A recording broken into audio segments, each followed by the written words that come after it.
winning in a 4-game sweep. Yeah. Yep. So Exactly. to see A lot them of people go down Yeah. in game 1, it was like, what the fuck?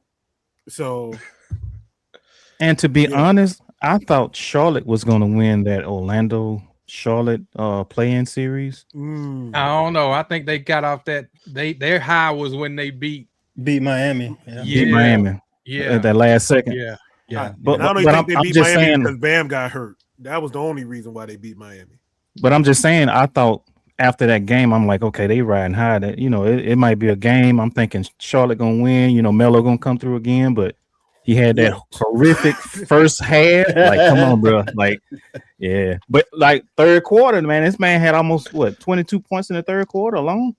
Yeah. So but it was just a little bit too late for them, man. Way too late for them. So me personally, I would like to see Orlando beat the Pistons. I'm not a Pistons fan. No. At all. Never been, never will be. I feel like the East is wide open, man. I feel like the East is wide open.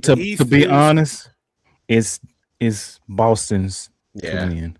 That's how I feel. And I hate to say that because I hate to say it, bro. So much. Listen, I'm there with you, bro. Like, They're deep. Boston is a team that I can't stand, but you got a healthy Jason Tatum.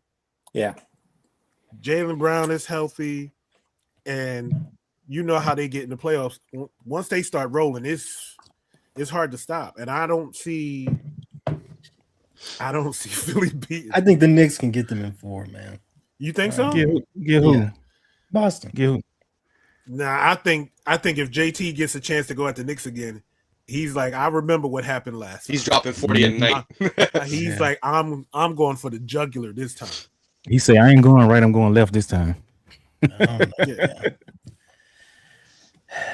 think It's the playoffs, best time of year. Anything can happen, it absolutely is. That's true. Yeah. That's like March Madness, man. Best time. Learn that tomorrow. Shut your ass up, man. Don't start this. Come on, man. I want to say go blue again. I want to say go blue again. Congratulations. Get that shit out of here. Hey, I'm UConn by proxy over here. Yeah. So I gotta say, all right. Hey, all the Michigan stuff that y'all be wearing as far as Fab Five and stuff like that, you got to give us a prop, man. Come on now. Beat a pretty good team. Listen, I'm happy. I do wear black Nike socks. Chris and all them. Right, exactly. Thank you for the black Nike socks and the Air Force Maxes. Even the long shorts. Even the long shorts. Come on now. Jordan did it They're first. making a serious Jordan, Man, get out of here with that, man. He had cooler cutters on. Come on now. Jordan did it first. Come on, man. I was a UNLV guy anyway. He was rocking dunks. No arguments with that one, man. That was a good team too. Now that was a good team too. Yes, sir. Yes, sir, man. But at Retro Talk 4, man, we back in the building, man. We got 2 special guests on with us this evening. Coming through talking about it's the stories that matter, man. We got the one and only Tom from InStyleShoes, and we got another special guest, first time on the platform, Corey, better known as Corwun. And we really appreciate you. Y'all already know who we are, man. I'm Rock, Black, Caddy, V. I'm black. And I know. Oh, look, I know I'm black, but that's my name too. Yes. No kidding, really? Right? I never knew, man. Yeah. That's that Clinton. That's a shock to me right now. That's that Clinton Bigsby joke right there. Come on. You gotta say it one time. We 4 away, man. Oh yeah. We're on 96. We're 4 away from 100, man. We're gonna celebrate. Yeah. We're gonna do a celebration. It's a celebration. So yeah, man, 4 away from 100. Yes, sir. Long time coming. So we'll get into that a little later. But like Hop said, man, we got some special guests in the building to talk about an event that happened on the 9th of April. If I'm not mistaken? In New York City, and we got these guys on to share their experience with it, to talk about it, man. And me personally, I'm just gonna sit back and just soak it up. I want to feel like I was there. So I would say, I would say the floor is yours. Well, let me say this real quick. Of course, we got Tom the Legend on here. Corey, introduce yourself.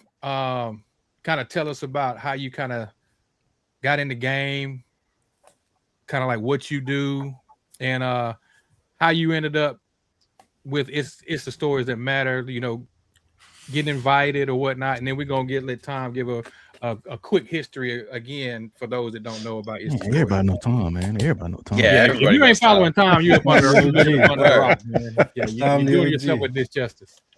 Yeah. Well, first of all, thank you guys for having me. It's an honor to be here. It's an honor to be a part of this group. You guys are awesome. Spending some time with a lot of you guys in Portland last year, you know, and spending time with Tom every year in Portland, every year in New York City.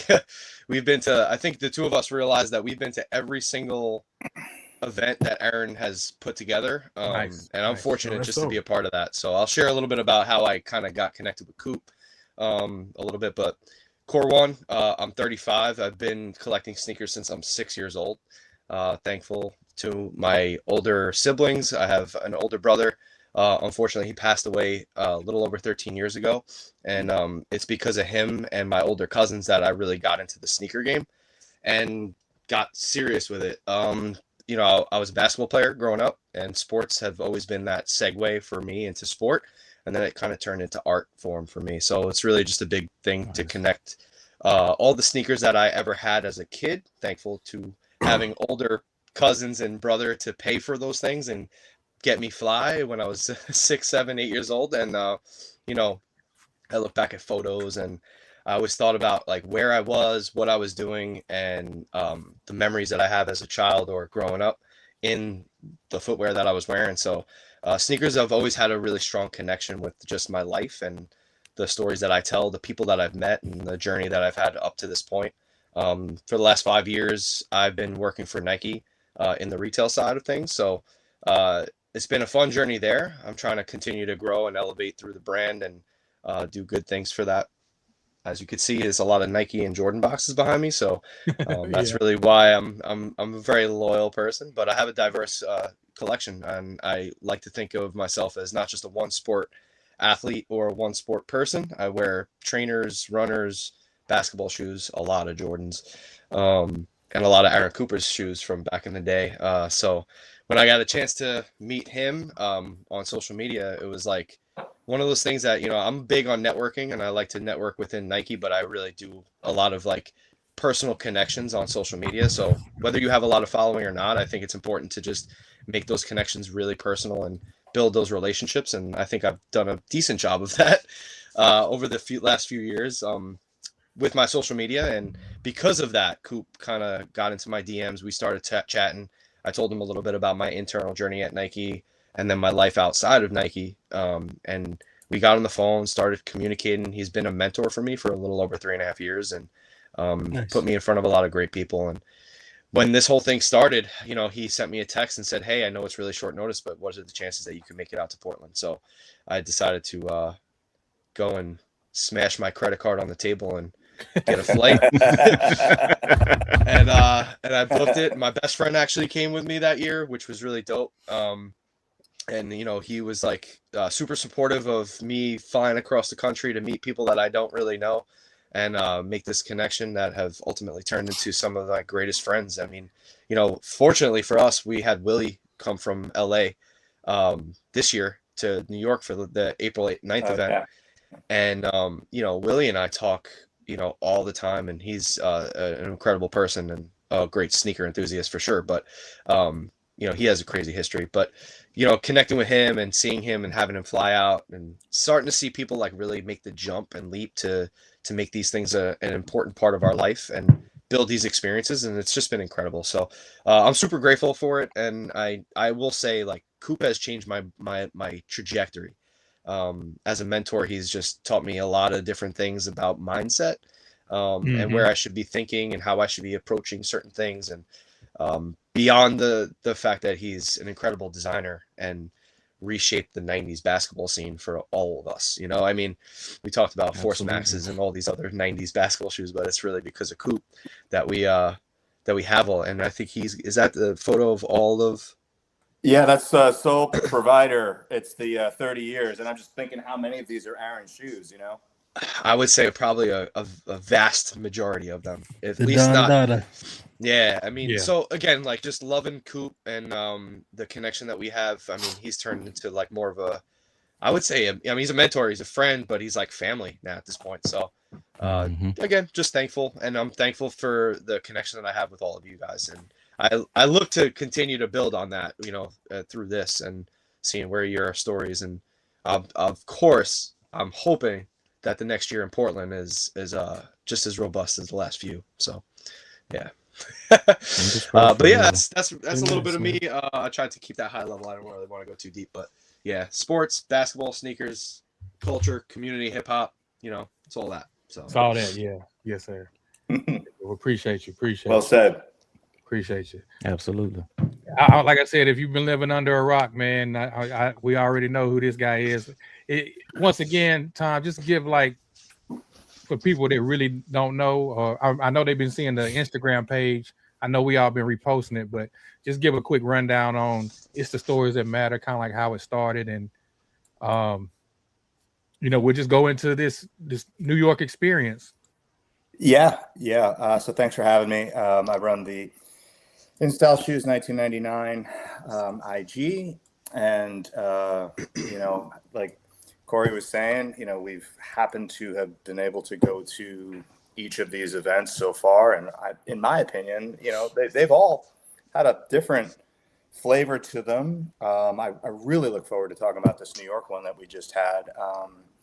But, you know, kind of how Corey was mentioning, you know, Aaron just sort of got on IG some years ago and got a little more serious about it and started just reaching out to people, and other enthusiasts started reaching out. And Steve, Sneaker Tech Talk, you know, just was like, hey, man, you know, I fly out there to have a coffee with you, essentially, right? And Aaron was like, hey. And so that sort of started becoming the impetus to it. And Aaron, I think even in the last couple of days, made a post where he screenshots that, you know, DM that Steve had sent, which is pretty cool. So if you know, hit Aaron's IG, you could see it, or It's the Stories That Matter. And, you know, it's about connectivity. And, you know, just a little bit about myself. It's sort of like, you know, when I think about my first cool pair of sneakers was AJ5. I come off the bus, I make a friend. That friend is still in my life. That was 1991. And that's the foundation of what sneakers became for me in my life, is just sort of meeting people through sneakers. And so as Aaron is sort of developing this thing, and we get to talking and all those other things as far as connecting people, and it's all such a privilege. Like, people from all around the world. You know, you mentioned Willie coming. Where is he from? LA. He's flying out. LA, yeah, he's from LA. We in this Portland one, we had 10. He came in. I think he came in from, was it Japan? Japan. Yeah, Japan. And Julia was from from Germany. Berlin. Yep. That's Incredible. Shout out to Colton and Sneaker Queen. incredible. And just to hang out with people that maybe, who knows how many of them, you know, 10 or Julia had met, etc. before this, but, you know, we kind of know of each other on social media or otherwise. And honestly, I kind of had the same thing with Seth. I mean, I've known Seth soul to soul probably 10 years or so before I had the chance to have a coffee with him at Ian's place, Deadstock, that first year. I'm like, man, I know this guy for 10 years. And I finally get to like hang out with him and just, you know, and it sort of snowballs, and so many other people get to do that, and it just sort of plays out. And I think it's beautiful. There's no other way to put it. It's actually incredible to just sort of see this all, you know. And I think it's funny too, because you got to think about how our social media only represents photos and videos of what we only put out, you know. And yeah, I'm guilty. I for a long time didn't want to put my face out there. Only wanted curated. to, you mean? know, You're saying how curated they are? Yeah, curated. yes. And me, like, I was very like strategic with my page for a lot of reasons, and honestly, it was just the way I presented myself, and I only told stories through my photos of anything below my knee. Nobody really saw my face. Nobody saw how I talk, or the personality behind the sneakers, right? Or so it's interesting. Like when we met it was awesome. Said, Ryan. There's Ryan. Yeah. What's going on, Scott? What's Happy up? birthday. Just having a skip. But like being able to she's- actually she's meet and talk different. to everybody or Tom in person to sit and like, all right, this is how Tom is. It's amazing, and that's like one of the biggest, I think, the coolest things is to get to see. And a lot of people like, oh, I didn't know you were actually like funny, or you were this, or you're that. Like, yeah, I kind of have a personality, or I do this, or, So that's the cool. That's another cool thing about being able to actually be in person. Yeah. And that's honestly what Aaron has in mind, is sort of like actually bringing people together through sneakers, right? It's like you come and talk. I mean, you come and talk about a sneaker, and you're like, hey, I was gonna ask, what is that? Because I saw that logo. You saw the Hirachi at the top. Yeah, I saw that. Hirachi. Yeah, there you go. Okay. Yeah, stay strapped, crew over here. Yeah. there it I is. met you. Every one of There you it have is. Velcro on. That's true. But That's true. it's you share this common thing, and then there are times you make friends with people through sneakers, and you don't even talk about sneakers. Like you could talk about music and movies and art and all these other facets of life, and it might have happened because of this, but it sort of extends, and that's where this thing really has me really in the feels. And I look forward to hearing you guys experience. Obviously we talked about Portland, but Cadillac was able to come to the New York one, and that was his first go. And I was telling Hop earlier today, I said, I was on the train going in, and I was thinking about how many first time people, and I had no idea what to expect, right? But I just enjoy looking at the faces of others and sort of like what's happening with them. So, I mean, I can't wait to chop it up about how New York was for, So anyway. And that's one thing you always say, Tom, like whenever we talk, you're always, you like to see the joy on people's faces. I've heard you say that multiple times. Yeah. You know what I'm saying? Yeah, yours was my favorite in Portland. I literally saw you jumping for joy at one point. Man, those hyper flights. Yes. Yeah, man. I looked out of the corner of my eye. My man was jumping up and down, excited. Yeah. And I was like, I love this guy right here. What's better? I was Grown-ass man disappointed jumping on the for joy. release, but I have to admit it That just was took me awesome. back, man. I was wearing hyperflights at the Boys and Girls Club, and I remember they had carpet basketball floors, and I remember what it sounded like to bounce the ball on the carpet. It's just a crazy time how it just brings you right back to that specific setting. So it was nice, man. It was nice. Really nice. Good. Yeah. So yeah, man. Cadillac, how was it walking in? My How was it man. walking in?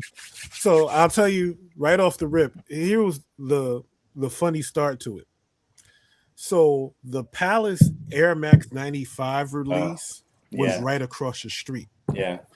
So when I got off the train and I'm walking to Staple, it's at Old 21 Mercer. Okay. The line for Palace is coming around the corner. And initially I'm like, what the fuck is all these people going to this? The stories that matter. It's the Like, stories. I was like, whoa. So as I turn the corner, I'm seeing them lined up in front of Palace, and I'm like, what's going on? And I had no clue that the Air Max 95 was releasing. So then I see the line across the street, and the line across the street was a little bit smaller, more relaxed and everything. Nobody was going crazy. So I get there, and I'm seeing a lot of new faces I've never seen before. And then I see Brother D, and that's the first time I'm meeting him. So I say what's up to Brother D, and Brother D looks at me. I'm like, hi, I'm Chris. And he's like, and I'm like, Cadillac Jackson. He's like, oh, what's up, man? How you doing? Yeah. And he's like, you live in the area. And then I start realizing, like, people don't know your real name, sir. You gotta Exactly. Right. you gotta match Yeah. the face with everything. Like, oh yeah, your IG name is You. so You. yeah.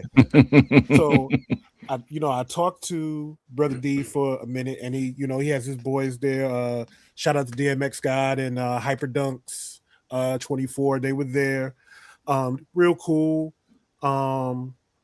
What's another dude they had with him? I think his name was Anton, but I don't know I don't remember his IG name. But real down to earth dudes. talked to them for a few minutes. We were chopping it up about sneakers, looking at each other's footwear and what we had on and everything like that. And then out the blue, Sean Paper Chaser Williams comes up and he gives me a hug. My man. I caught that on film, actually. I came right to you when that happened. It's happened, and that's one of my favorite moments of that. Sorry to cut you off. Yeah. I love seeing Sean just come over and dap you up. Yeah, so he comes over, gives me a hug. He's like, "What's up, brother?" Because I haven't seen him in years. I think the last time I saw him, we were on a G train, and I saw him at one end of the cart, but we couldn't get to each other, and he was going somewhere, and I was going somewhere. So we just DM'd each other on IG, like, "Hey, my fault, I couldn't get to you. I had an event to go to." I was like, "Yeah, me too. But we'll link up soon." And it just so happens we were going to the event. So it was good to see him there. We saw Tom up, help set up and everything like that. And, Tom looks out and says, "What's up?" and everything like that. So, and I got to say this before I get into the story real quick. Tom, I got to thank you for the love you showed, for looking out for me, for making sure I was straight. Yeah. Coming up to me every little bit, like, "You good? Everything all right? How you doing?" And I'm like, "I'm good." And I told him, I was like, it's kind of like a kid at a new school for the first time meeting all the other kids. So he was like, "You'll be fine. You want me to introduce you to anybody?" I'm like, "No, I think I'm okay." But you don't know how much I appreciated that so much. Like, Tom's that guy, bro. To me. That's real. And I left him alone for quite a while, and I look over at him, and all of a sudden I see him just standing there with a Zoom Generation in his hand, smile ear to ear. He's good. He's good. He's got his Zoom Gen in hand. He's all right. Yeah, and then as we're outside, Corey walks up. So Corey, you may not know this. When I first got on IG and I got a camera and I got into sneakers, your page was such an inspiration to me because of your photos and your sneakers and your photography. And I was just like, damn, I was like, I got to get like that, because your collection is crazy. So I'm looking at it and I'm like, yo, those are fire and those are fire. And I'm like, how does he get his socks so perfect? And it's crazy. So I just wanted to give you your flowers. Thank you. I just wanted to give you your flowers. I didn't get a chance to that day, but I appreciate that. That means a lot. It means I'm actually about to, All right. So, you want a tissue, man? I appreciate that. That's it's nice to hear, because I really, I put a lot of work into what I was doing, and I was telling Hop, like, last year I've been like just slacking. I need to get back on my game. I have a ton of stuff to shoot, and a lot of stories to tell, but I appreciate you. This is the motivation that I needed. So thank you. You're inspiring me to get back to it. Listen, you don't understand, like, for people like myself, the Hop, Black, taking, sneaker pics and everything and getting out there, there's a lot of you guys that inspire us. And like, you were one of the first pages I saw where I was like, damn. And like, I would see your photos and be like, oh, that is so dope. And your poses and everything. I was like, yo, and how clean the photos were. Thank you. And I was like, I got to get my photos like that. I'm using an iPhone and an iWatch, man. I'm not doing anything crazy. It's funny because everybody asks me what kind of equipment I use. I literally just get the new iPhone every year, and that's my camera. So listen, well, it's appreciated. There's some extra sauce in there. You can't give off the sauce. You can't. There's a few little things in there. Yeah. Listen, I understand. Can't give out the recipes. I totally understand. You know what's crazy though, real quick, like how Caddy was talking about you and your picks. Caddy influenced me to go out and take better picks. So appreciate you. No, everybody. And appreciate all of you guys. This is awesome. I will say this. All of y'all influenced me to stop posting pics.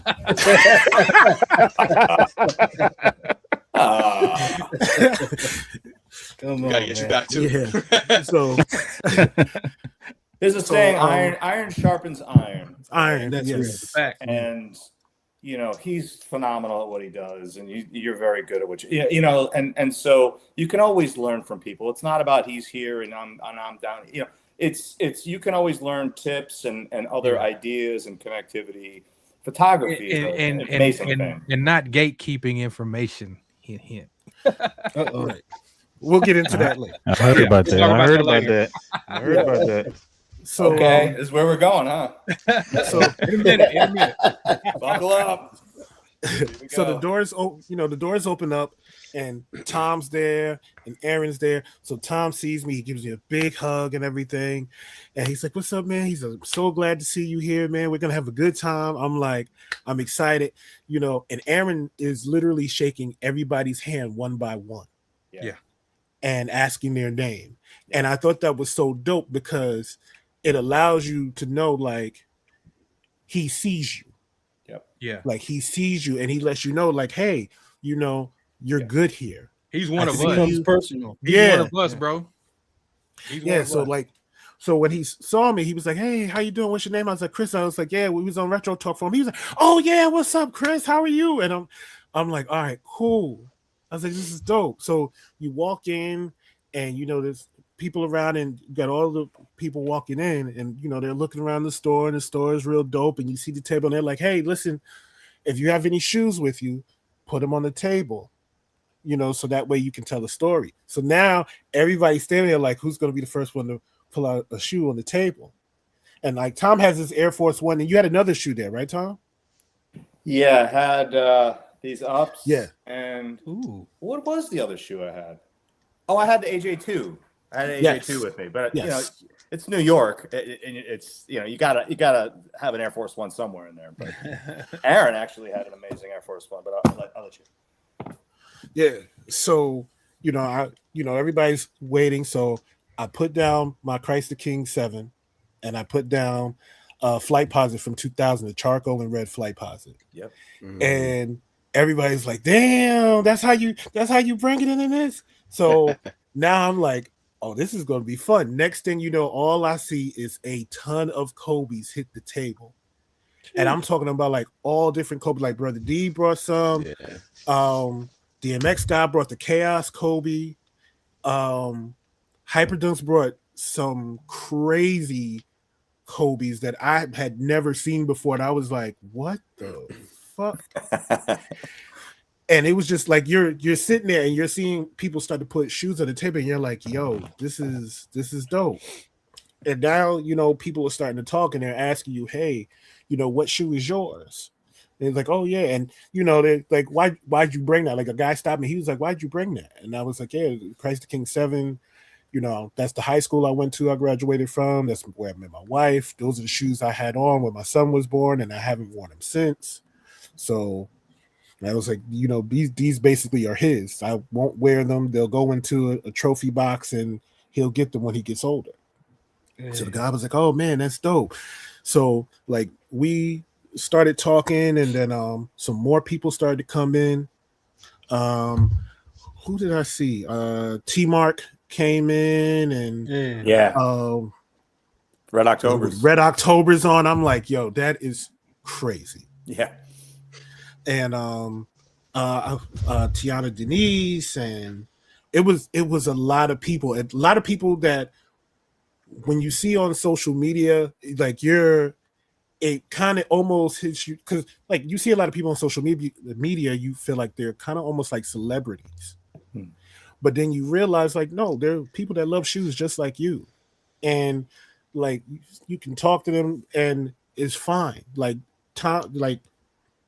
with Tom and Aaron and all these guys in this space, it's like an organic space where it's like, hey, we just chilling, talking, and vibing. Yep. And we just here to have a good time. And that's exactly what it felt like. You didn't feel any pressure, like you had to do this or do that. It was just like, enjoy yourself, walk around, talk, check out the sneakers, take pictures. It was really, really dope. And then Aaron and Jeff got the microphones, and they won, they had some shoes they wanted to show. And when I tell you some of the stuff they pulled out, not to mention the stuff Aaron had on the table. He had on like some alphanumerics or some shit, some crazy shit on feet, right? Oh, Yes. Sandy gave Yeah. those to him. Yeah, that's like a one of, I think, like 60. Yeah. Something like that. Sandy Bodecker gave those to him Yep. back in the day, and that's his like. He rocks those, and Yeah, all the time. Incredible. Mhm. it's and you do like a triple take when you see them, but you're like, I can't believe it's him wearing these too, you know. But yeah, Nice. sorry. No, you guys can talk with some of the shoes that he pulled out, because like I know he had the bespoke Air Force One that he did with For Paige. yeah. He had done it. He held up a Air Force One, and it was, you know, they did the bespoke program down there, and it was super cool. And he was like, you know, we're basically always going to have this in the family base, you know. Nice. And that was really cool. And, you know, Jeff also did an incredible job with the mic, and he held up a pair Clark Kent had gifted him. He's like, I can't wear these.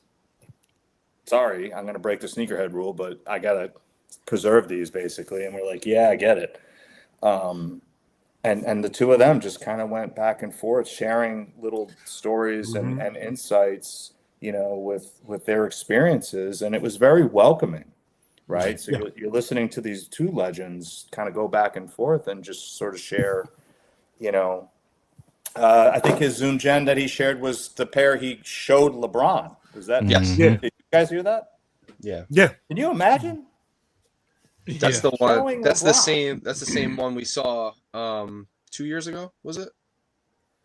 He had the case at TED in I Portland. think is that the one he showed that on our He show? showed Right? it on Yeah, the show the too. one he Yeah. showed here. Yeah. He Yeah. brought the He So showed us it was with in the that gym. the case. shoe. Yes. That was the everything. look-see sample that he actually Look-see presented sample, right. with Avar and Tinker for that Yeah. actual Because I think I want to say he signing told day. us Like he signed that Yeah. because of that. the heel, like on the heel on that chrome is something There, in there. It's You an can Easter yeah, egg on in the there. inside, on the Yeah, it's original, Easter egg. on the OG pair. yeah. If you shine a light on that back piece, it has LeBron's logo inside of it. Yeah. So he was letting people know that, and there were some people there that was like, "Wait, what?" I was wearing my retros Yeah, that night. Yeah. Yeah. Mhm. I was like, don't shine a light on these. These are a couple years old. Yeah. Yeah. So, I yeah, think he he was- showed those and the red ones that he had. It's Yeah, only he on the showed white the pair. Slam. I think. Yeah, he showed the Slam magazine ones. Nick DePaula, I think, gifted him those in the Mhm. second year. The slam The pair. Slam ones. Yeah. Yeah. Yeah, and Those then are he sick. showed the- I mean, yeah, those are crazy. I'm still trying to find a pair, but PG's got, his prices are too high. Shout out to PG. Shout out to PG Nose. I just work for Nike, man. That's it. Yeah, Nice. so he shared the story about the 1-of-1 Air Jordan 11 Jeter but it's not technically a Jeter. It was the That you sample. hooped in. Yeah, and he's like, I needed a shoe to play ball in. So How I crazy? played How ball in crazy these. is that, Bro? That's crazy. And then he was like, I got back home and I gave him to my, my son Jackson, and he's back there. And Jackson's like, hey, what's up, guys? I'm like, That is holy crazy. shit. That's crazy, man. You got And a I'm sample like, pair. duh. Yeah, he had Serena Williams' wedding shoe that she was supposed to wear for her wedding. Yeah, the flare. A pair of Gary Payton PE Ultraflights Ultraflights, yeah. Oh shit! I know. signed by GP.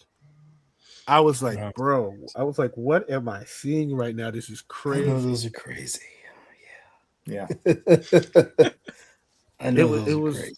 And then there was like other stuff on it, like the pairs that really caught my attention were the EQLZ pairs he did, Yeah. where there were different shades. There were the different shades. You had like the dark brown one. You had a kind of like a caramel, and then you had like a olive colored Mhm. one, right? Mhm. And then he shows the bottom of it, and it's kind of clear, but it has like a red. Yeah. Like the technology in the bottom was red inside of the bottom of I the got shoe. So Translucent. he was like, he's like, does anybody know? Can anybody, tell me what these have in common? And everybody was like, oh, well, the red dot. He was like, well, he said, no matter what color we are, we all, have the same technology, have the same blood. And this shoe represents that. Yeah. Oh, nice. That's deep right there. And I was like, damn. Like when he said it and he showed the shoe, it really makes you think like, yo, he's really right up. Like, that's dope. That just speaks his character too. Like he's about people, not race. Right. Sure. Yeah. You know what I'm saying? Yeah. So like when he showed those and then, after he said that, Jeff is standing over there. He's like, can I go? And so Jeff shows the I want to say it's the Shanghai Air Max 97 from when they had that on air pack. Yep. Yeah. So he had those and he was like, that was a grail to him. And then he was able to finally get it, but he didn't want to wear it. So when he showed it online, he's like, he finally got it. It was a grail. He didn't want to wear it. And he was like, Mayor said, fuck that. He had a pair. He's like, I'm sending you my pair. So you have one to rock and one to stock. Nice. And, That's you know, love. yeah. And that's what everybody, like, it made everybody like think about like, yo, that's really dope. And that all is because of sneakers that like you have some of these bonds and some of these friendships. For sure. Yeah. And that's dope. It's crazy to think about that. Like, even for all of us, like, we met over shoes. Yeah, that's right. Like, that is so fucking fire. Like, I met Black on a show that we used to do, back in 2017 on Talking Kicks, and met him in person in Atlanta when he was selling, what was it? The Rabbit Sevens. Yeah, the Rabbit Sevens, and it was a pair of LeBrons. The Zoom Generations. Yep. And OG, and we talked OG into buying it, and we end up, me and Beard end up paying part of what he owed you, for the shoe, because he was like, I'm looking for this, and I was like, listen, I'll put down 40, Beard will put down 40, and then all you gotta do is pay the remaining balance. And that's how we all became friends. Over shoes. Over shoes, bro. Leather and rubber. That's right. Yeah. But the thing about it is it turned into more, and I think all of us have that story. It turned into more than just shoes.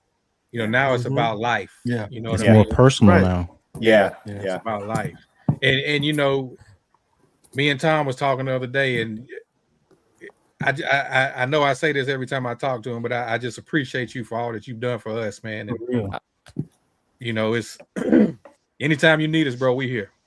The thing is, I mean, that's kind of what I was going to say back, is that you guys are the ones giving. Like, I'm the one looking at you guys, like this energy, like I want to put it in a bottle and like sort of keep it. Like, like I saw you guys coming down the hallway that when I saw you all in person for the first time in Portland, I could like feel you guys coming down, and I know we had some interactions. I know we did the show. But then we also just had a kind of impromptu lunch, completely unplanned, and that was so much fun, Yeah, I was telling Hop about that. I was like, man, that lunch we had with you and Julie, man, that was like the highlight of the trip, man. Yeah. That was great, great, the highlight. We were just all it was over the organic. place. Yes. Yeah. You guys don't realize it, but you guys kind of gave me an insight to the importance of the gentleman called Gorism. Oh, Gary Barnett.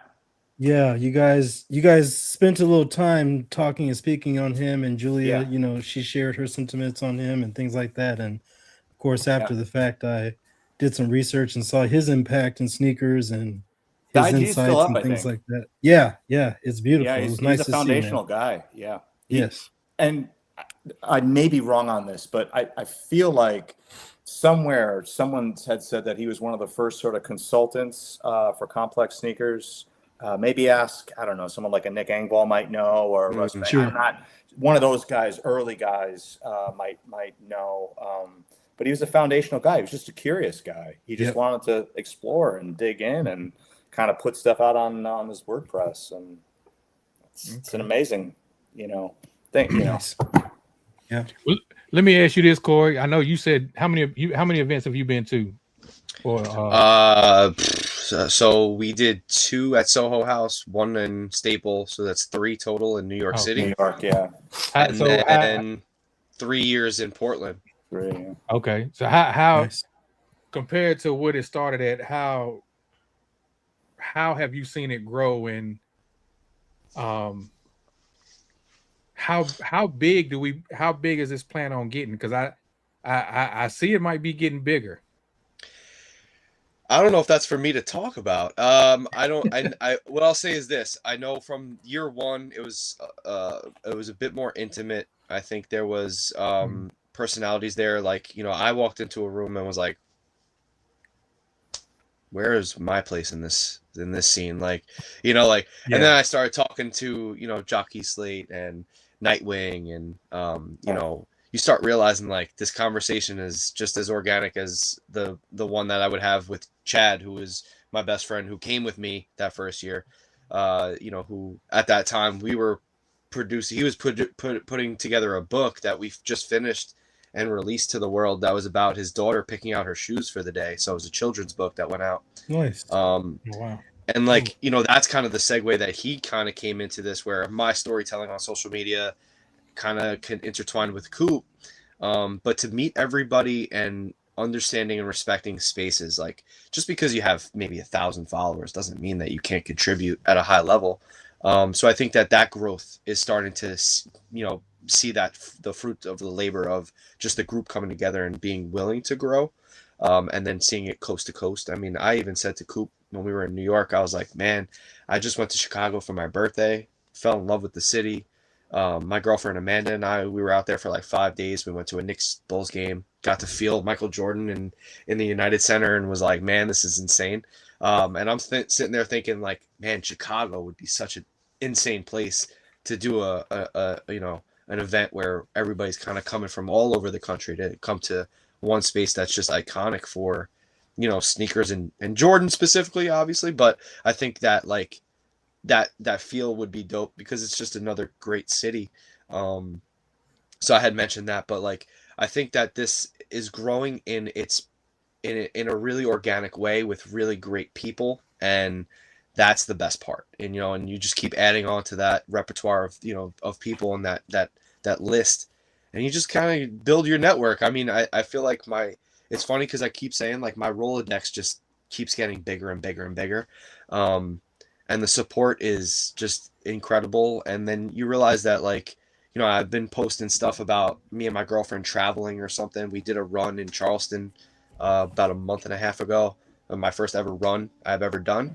Nice. And to have the DMs that I get like from the group or from people within the group, and they're like, dude, great job, great. So it's just the support. And I think that's like what's really amazing. So the growth is there. I definitely see this thing getting, I always think big. So I just think that this could be major and massive in all ways possible.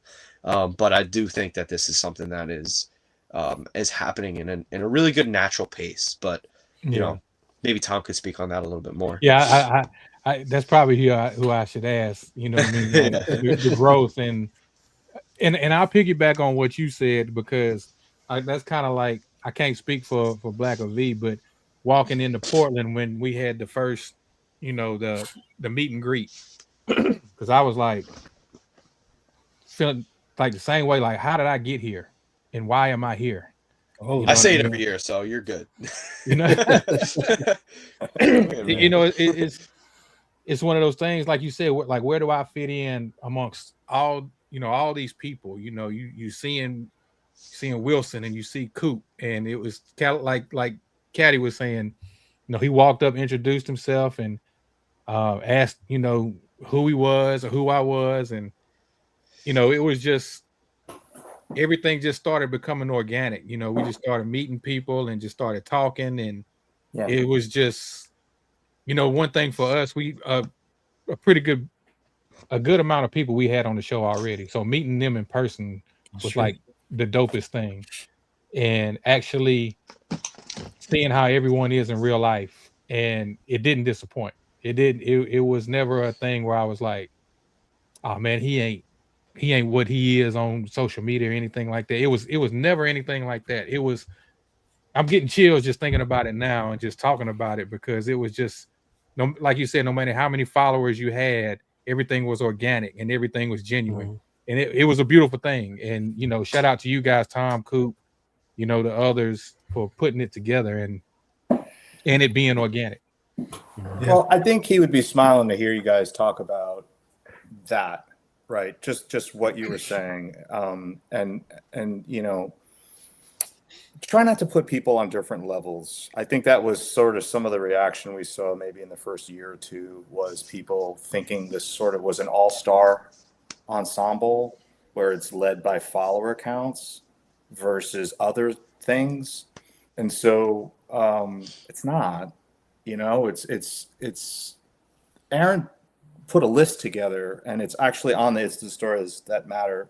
It's pinned to the top, sort of like I think it was maybe 8 bullet points or so of criteria, let's say, of things that sort of get thought about, you know, as we were trying to gather together, you know, people who might make sense to put, and you know, the other challenge is like constraint of space. You know, the first year is maybe 20 of us, and I mean, we're at his house, and you know, so you're only going to fit so many people, and then, you know, year 2 we're at Ian's, and his store's not even open yet. He was amazing to lend us the keys to it, but you can only fit so many people. I mean, we were spilling onto the sidewalk a little bit too, and so that's just some of what you know, how much would you want to do versus how much should you do versus, you know, all these other things that sort of come in. And you know, Aaron is, to his credit,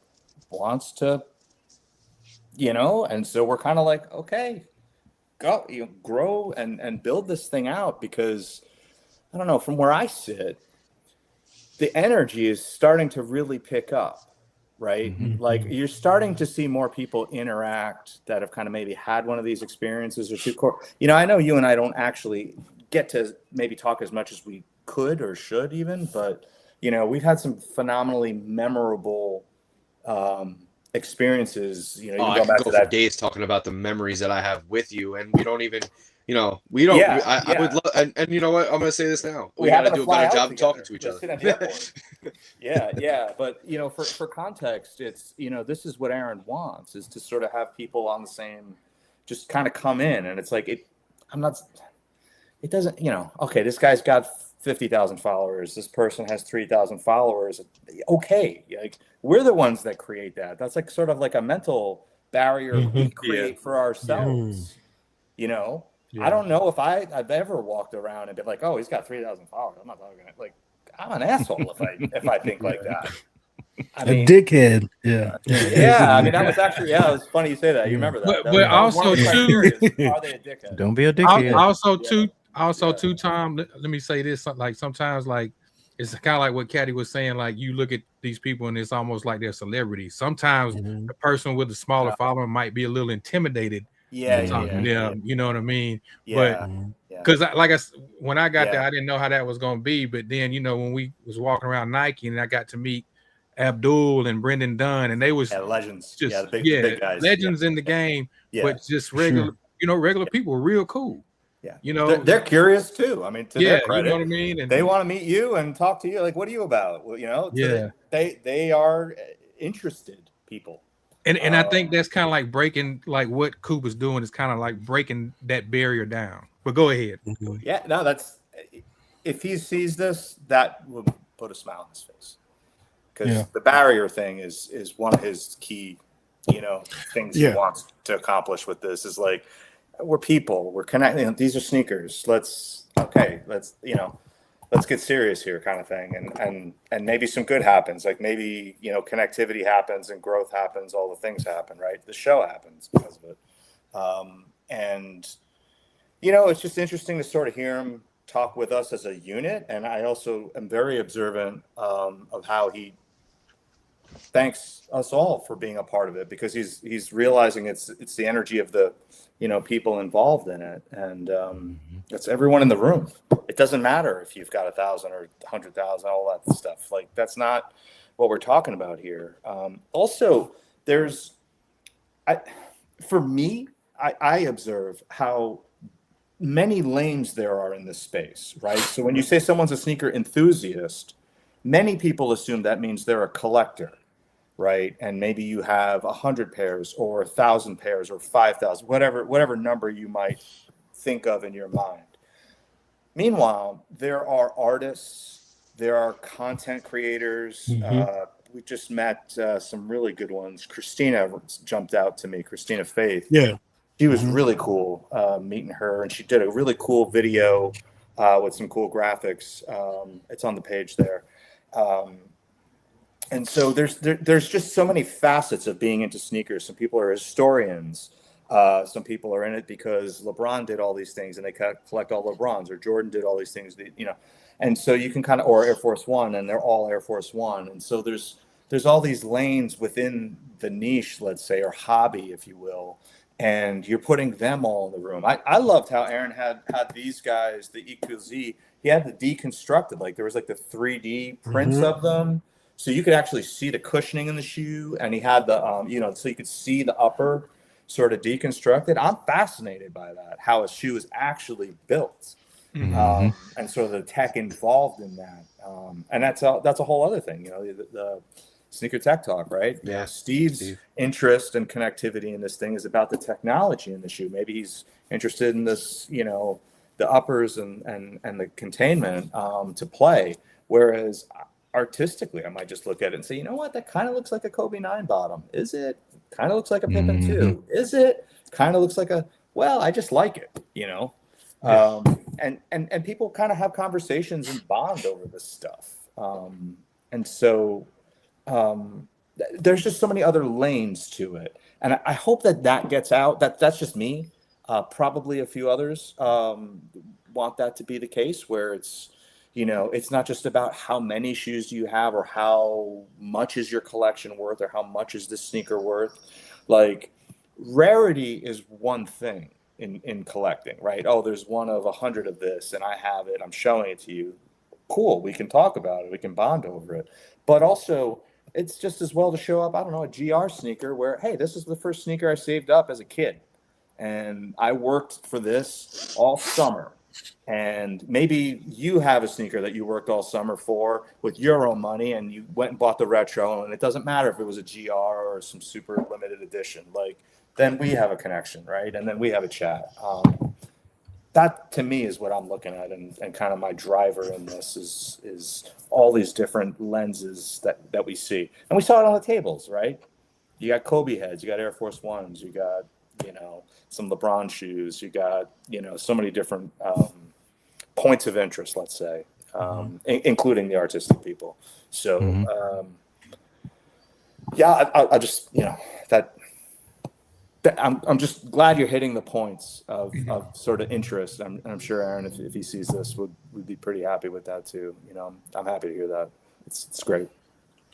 Yeah. There was a interesting part where Aaron's standing there and he comes up and, he makes his way around the room and he's making his rounds through the room and he's like, hey, he's like, how you doing? How's everything going? I'm like, it's going. And he's like, so what do you think? And I was like, it's cool. I was like, this is dope. And he's like, yeah, I wanted to create a space where everybody can come together and just over shoes.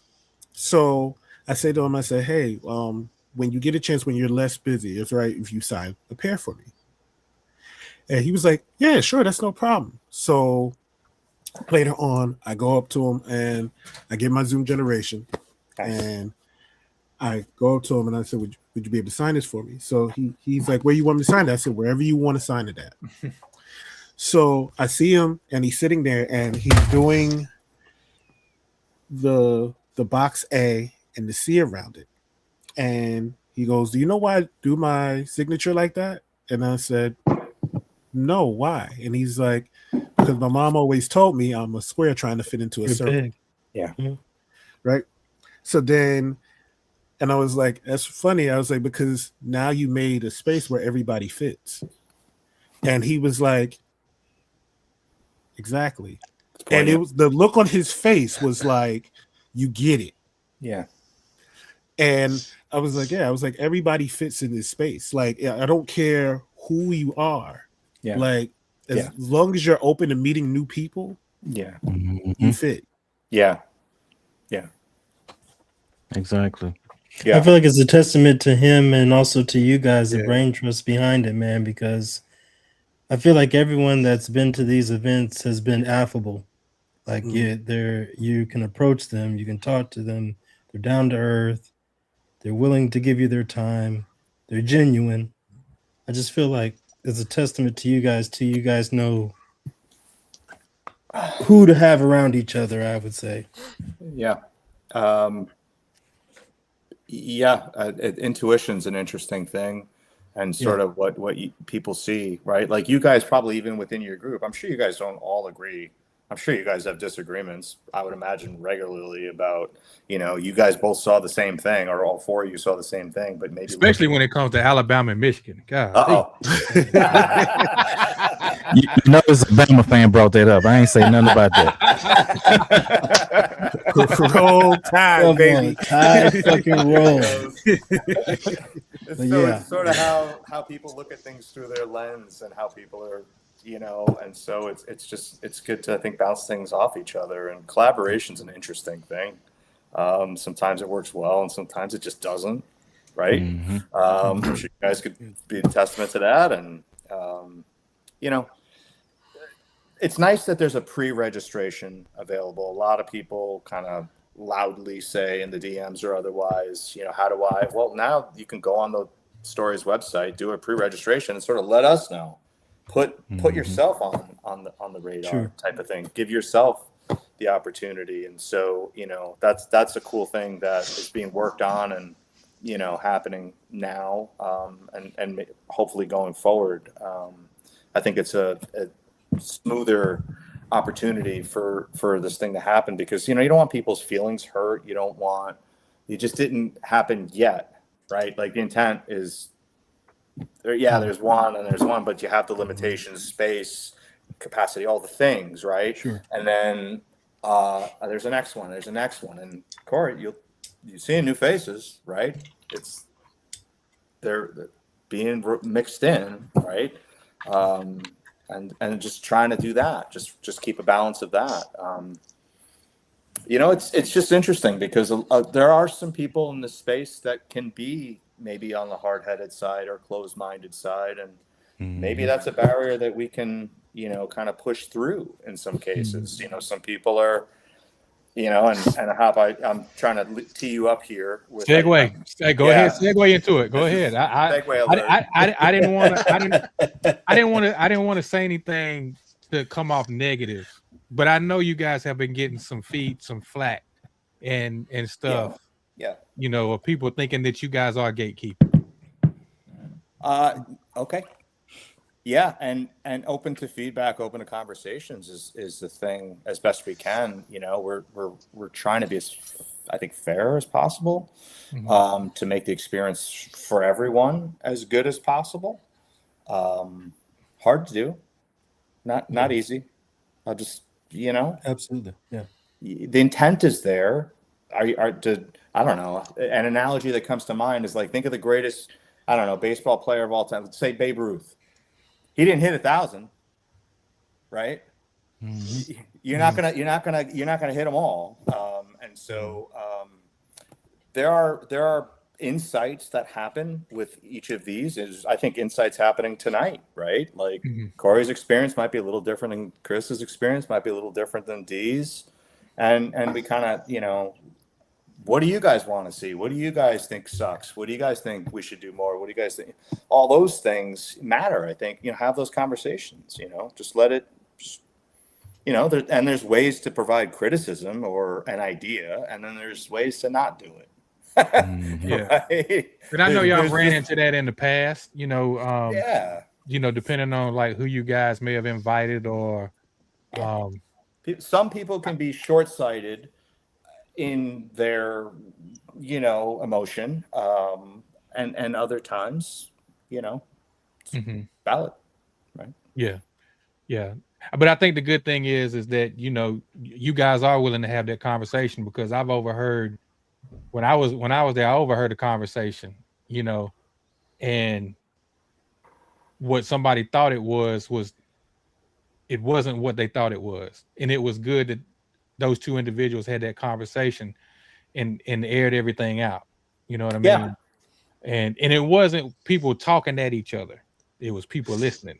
It's two people listening. Right. And that's a gift. That's a big difference. That in this world we live in, let alone this country. I'm not even gonna say in this world. For sure. It's a gift when you have two people who actively want to listen versus one person just wants to be right and the other person, you know, reacts in their way. And so that's a real challenge, right? Is doing that without ego. Hey, I upset you. Let me hear about it. Here's what I was thinking. Sorry. Are we cool now? A version of that, right? Doesn't always happen, but when it does, it's really cool. Yeah. It's really cool. And sometimes people make assumptions. What else? Yeah. What else? How else could you phrase it, right? I mean, we live in this world. People assume things all the time. So, and I think that's the good thing about Coop wanting to expand, because I don't, you know, some people look at stuff a different way, and I think all of us have been guilty of assuming something when it wasn't what you think it is. You know what I mean? Because people look at the gathering and look at past gatherings and be like, well, how did they get invited? Or how can I get out there? I feel like I deserve to be there. Because I actually saw a post on Twitter of somebody saying that they're having a meeting out in Portland. And, you know, there was people up under his comment saying, well, you should be there. How come you wasn't invited? And this, that, and the other. And I saw him make a comment. Feeding the ego. I mean, I saw a comment where the dude said, you know, my name came up out there and I'm not even there. And I was like, I wanted to comment and say, well, I didn't hear your name. But I kept it to myself. You know what I mean? I just kept it to myself. And Come on, man. I think that's the beautiful thing with Coop is that he's trying to include everybody. You know, trying to include people who are, you know, I think in the right headspace, you know, and you know, a right representation of, you know, you're going to meet people in this world that are worth your time. They impress you. They inspire you. I'm looking at them. I mean, you guys give energy that is contagious. I love it. And then there are other people who maybe are just more about themselves, and that works for them. What they do is dope. And they have the money, and they have the followers, and they have the shoes. You know what? Kudos, man. Cool. I wish I had more hands. I'd give you 5 thumbs up, pal. Right. You got it. That works for you. But that's not this. You know what I'm saying? You know, I think to contribute to that a little bit here, Cadillac, you know, and Tom, you're around New York City. I mean, New York City there's an event every night. Literally every night. Yeah. Every you know, night. like, and I'll be honest, when I was coming up and I you know, a while ago, Chad and I were a part of a group that we did in-person sneaker events that were marrying the arts and the culture and the community. And we did like really cool stuff. Not everybody was going to those, and those were, you know, curated activations that took a long time to put together. Then there's events every single night. I'm telling you, like, I would get in my car on any given night, park in Soho, walk around the streets, and randomly end up hanging out with, like, you know, a bunch of people in the middle of a store till midnight, and they're serving hors d'oeuvres. You know, like, that's just what the city is about, especially before COVID. And then obviously now it's starting to make a comeback. But I think if you look from the outside looking in, and, you know, I see it all the time. I'm like, man, there was a Nike event. There was this that was happening. And, you know, I didn't get a DM or whatever. Does it hurt sometimes? Maybe. I would be lying if I'm like, oh man, I would have loved to have been there. You know, I would have loved to have been a part of that. Yeah, of But course. I think there's also a part of it that it's like I wasn't asked to be there, or I wasn't available, or whatever, and it's just like that life goes on, you know, like Not if for we me. make those connections, then I would be at the next one, right? Yeah. Or Right. whatever. But I think it's like for us, I think the fact is that there is no hidden agenda, there's no ulterior motive. The motive is to continue to connect and to continue to build Yeah. with Yeah. each other and do things like this. And look, I think the social media just makes it a little bit easier for us to do that, because if I post a picture and you guys have resonate with it in any way, shape, or form, you're going to interact with it, and I appreciate that, right? So that's like where we're trying to get to. I think it's just funny because like events happen every single day, and I'm looking at it like I follow a lot of these content creators that were at Staple that night that were posting stuff. So Mhm. you know, they go to some really cool stuff, and I'm like, oh, that was a dope event, you know. Yeah. Like, Mhm. Yeah. but I'm not, you know, I'm not sitting here going like, oh my god, let me tip my hat down and like, you know, Yeah. look at the ground. You looking know. at your phone with the Arthur fist. I mean, Yeah. even from a sports perspective, right? You gotta kind of take the steps. You gotta, you know, put in the things to let people know, right? Sort of where you're trying to go, what it is you're about, right? And I think that happens, sure, in shares and other things that happen, word of mouth, et cetera, you know. And all right, you know, so you know, I know Hop wants to get into gatekeeping as a topic. So maybe if you want to transition this conversation, or I mean, we're more than dipping a toe into it, as far as maybe some perceptions, you know, and so happy to try to address them through my lens, you know. Maybe some of the other fellows might address it a little bit differently, including Aaron. But we all know Aaron's character. He's trying, you know, and so most of us, if not all of us, would stand up to that. Like, yeah, no one's perfect. You're not going to get it all exact. There's no magic recipe to get this exactly perfect. Right. For example, you have 50 slots. You got to make those 50 slots count as best you can. And what do you base that on? It's not on follower count. It's on, again, it's posted. So that's sort of the idea behind having that IG even, is showing people. We just did a post today on this guy, James Lozano. He goes by No Legs. No legs. Yeah. Yeah. Yeah, he was at the event. Oh And man, that got was the such a good place story. down. Yo, his story was amazing. Amazing. Yeah, I hit him up right away. I was like, dude, we got to connect, man. This you're awesome, you know.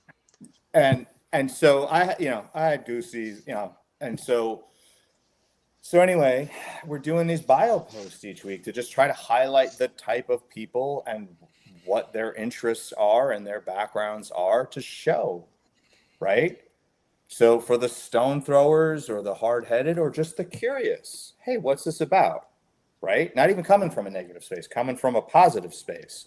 What's this about? How do I get about it? Well, here's a, you know, Hop, we've done one on you. We've done you guys, right? And you've even and y'all have actually opened that up to people outside of the gathering, to my knowledge, right? Because I want to say I saw a post. Far. Yeah, one person so far. All of them have been to a gathering, except for one person. But I want to say y'all sent a post where saying if you want to be featured in the stories that matters, hit us up.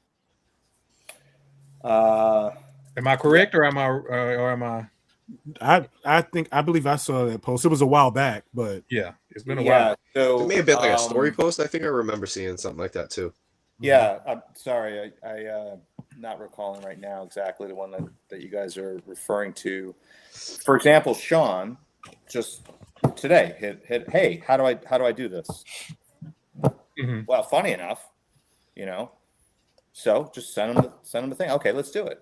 You know, take a little time. You guys have all done this. We've done it.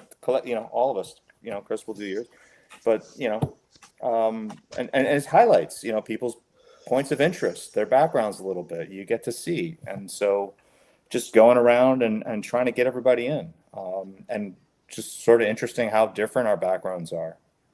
You know, so It's not a fully cooked sauce just yet. Let's just say that. But it's on the stove though. Yeah. Yeah.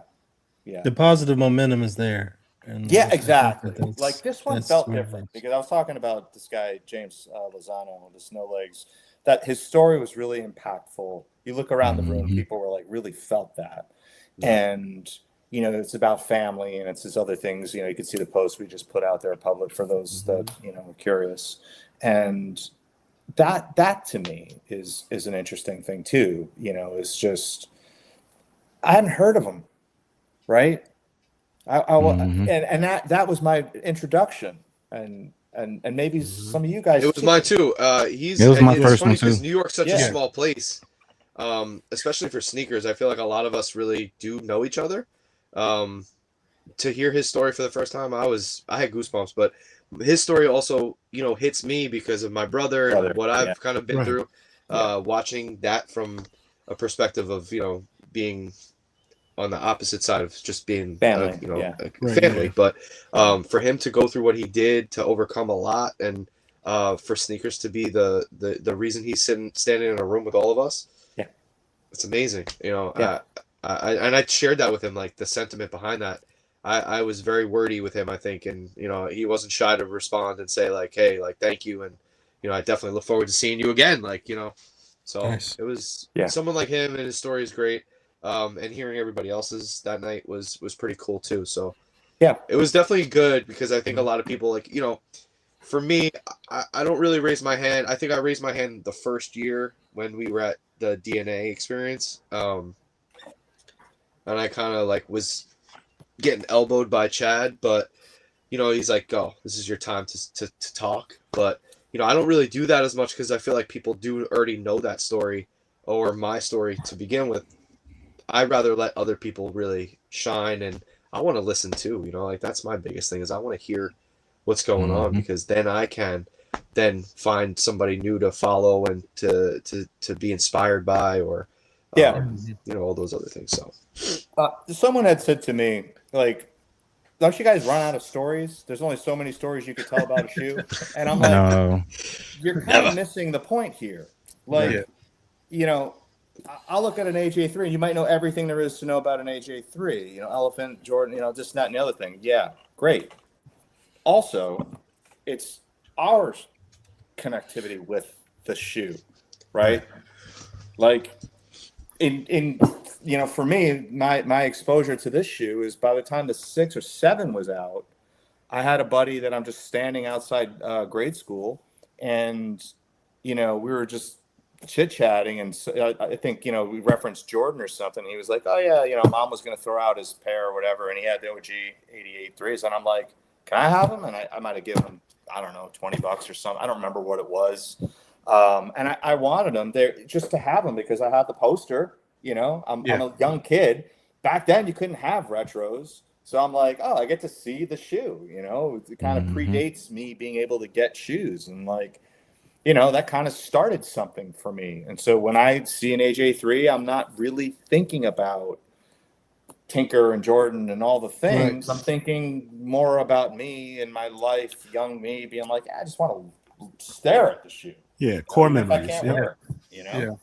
And those conversations connect people. So that's sort of one of the things I was hoping to hit on tonight is that sort of, let's say, criticism or observation that people have is like, oh, there's only so many stories you can hear about a sneaker. Sure. But if you're interested, maybe he's got a similar story and we talk about it, or maybe it's through some other shoe we got here tonight, you know, or whatever. Like, you know, there's so many potential for connection points around this thing. And you know, you guys get it, but you know, I'm really saying that to those that are curious or Yeah. maybe even down on it. And okay, all right, I give that a chance. You know, Yeah. All of us have a story connected with shoes, Right. and in some way they're relatable. You know what I mean? some are, some aren't. Yeah, Right. Right. Yeah. But we all have our own unique story and how we came about Yeah. into where we're at now. You know, that's like Tucson. Tucson had posted a picture. I think it was yesterday, he had like maybe 10 shoes, and he was like, he just told his story about where he came from, and to like it was like a small story from where he came from. And I commented, I was like, it's pictures like this that remind us of where we came from and where we're at now, and it also helps us to remember where we came from. You know, Yeah. And I like seeing stuff like that, because I remember when I had 5 shoes. You know what I mean? You know, who was I? I was talking to somebody, and I didn't have all these Jordans growing up. You know what I mean? We all have a similar story. We would cut grass or first job. My first paycheck I got, I went and put some Jordans on layaway, and then the next paycheck I went and got it out. And so when we have the opportunity and we get money, we want to kind of like relive our, I don't want to say relive our childhood, but somehow connect to our childhood. Yeah. You know what I mean? And it's a story with each shoe that we had in our childhood. And we love that feeling of nostalgia. That's Right. Sure. That's basically what it is. Right. Sure. You I mean, know. it also doesn't have to just be about like the OG days. Like No. you could have a shoe that's interesting to you now. That's like current. Like, I don't know, maybe you have a running shoe and you did a PR in it, and you know, you got fascinated in the technology and wanted to explore that, and now you're on the running shoe blogs, and now you're getting into sneakers, and that's your entry point. You know, it's not just about Travis Scott and Billie Eilish and all the other things that are sort of pulling the younger generation in, but there's a technical aspect to this stuff too. And so we tend to connect about our growing up days, but there's a whole other facet of connection that happens with these current shoes, right? Like some of us may have a pair of these, and you're going to connect to Aaron in a very different way, right? Like this, just as an example, as I'm speaking to this group. And so years from now, I'm always going to look at this shoe and think of the gatherings, you know, and think of, you know, like checking them out. And so it doesn't have to just be about back in the day. We can have news stories too. That's true. Wanted to make sure that I threw that in there, but no, that's true, and that goes along. That goes along with the topic too, because you can have newer people come into this space. Oh yeah. You know what I mean? Sure. It doesn't necessarily just have to be OG collectors or or OG people. You know what I mean? Yeah. The space that Aaron is making, it can be for the newer generation too. Yes. You know. And I think the biggest thing with that is people don't need to look down on other people in any way, right? Like just because I have, you know, I don't have a lot. I don't have an enormous collection of Travis Scotts, right? Like, but yeah, they're worth thousands. Cool. Do I need $1,000 sneaker to make me happy? No, you know. But for some people, it's the money. You know, like we talked about, like resellers are kind of washed out at this point. Like we realize that the resale market is kind of faded. The people that saw a price ticket and a you know a net benefit over the last few years starting to dwindle down. So you look at it like if you don't look down or talk down to people and you respect everybody's perspective, I'm telling you, I have a really good friend who can't stand Jordan 11s, and he gives me crap for it all the time. And I look at him and I go, I don't care. That's my favorite shoe. Like, that's the shoe that was put in front of me, and I was like, all right, I need every color. You know, like I need to have more of these, and now that's probably the most owned sneaker I have. I have every colorway, you know, multiple pairs from different years, and you know. But that's the thing. Like, he doesn't have to like what I like, but I also will look at his collection and say, man, you have a crazy cool collection. I love what you have. And then we, you know, talk shit to each other, but that's the beauty of that, you know, like as you should. As you should. Of course. But I feel like that's the thing is if you know how to talk trash and you know how to enjoy that trash talk, right. Down, talking down to people, because you know you could have one pair of sneakers, and if you love them and it makes you happy and it does what it's supposed to do as far as the connection for you, that's all that you need. You don't need this. You know what's crazy is I saw somebody on Twitter last week asked this question, said, if you only collect say you only collect Jordans, are you still a sneakerhead? I saw that. And I'm like, you said it? Matter? Oh, you saw it? No, I saw it. I got you. Yeah. Yeah, I saw it. They I'm asked like, that question. Yeah. What's a sneakerhead? You know, I'm like, is it really that serious? Yeah, You know what I mean? it's fair to say. You know, is it A that person serious? with 10 pairs in their collection, or let's say for conversation, can be more of a sneakerhead than somebody with, I don't know, 100. Right. And, you know, some of your, I think what you said sparks for me is, I can't tell you over the last 5, maybe 10 years, how many conversations have began, hey, what's that shoe worth? Yeah. How limited is that? Yeah.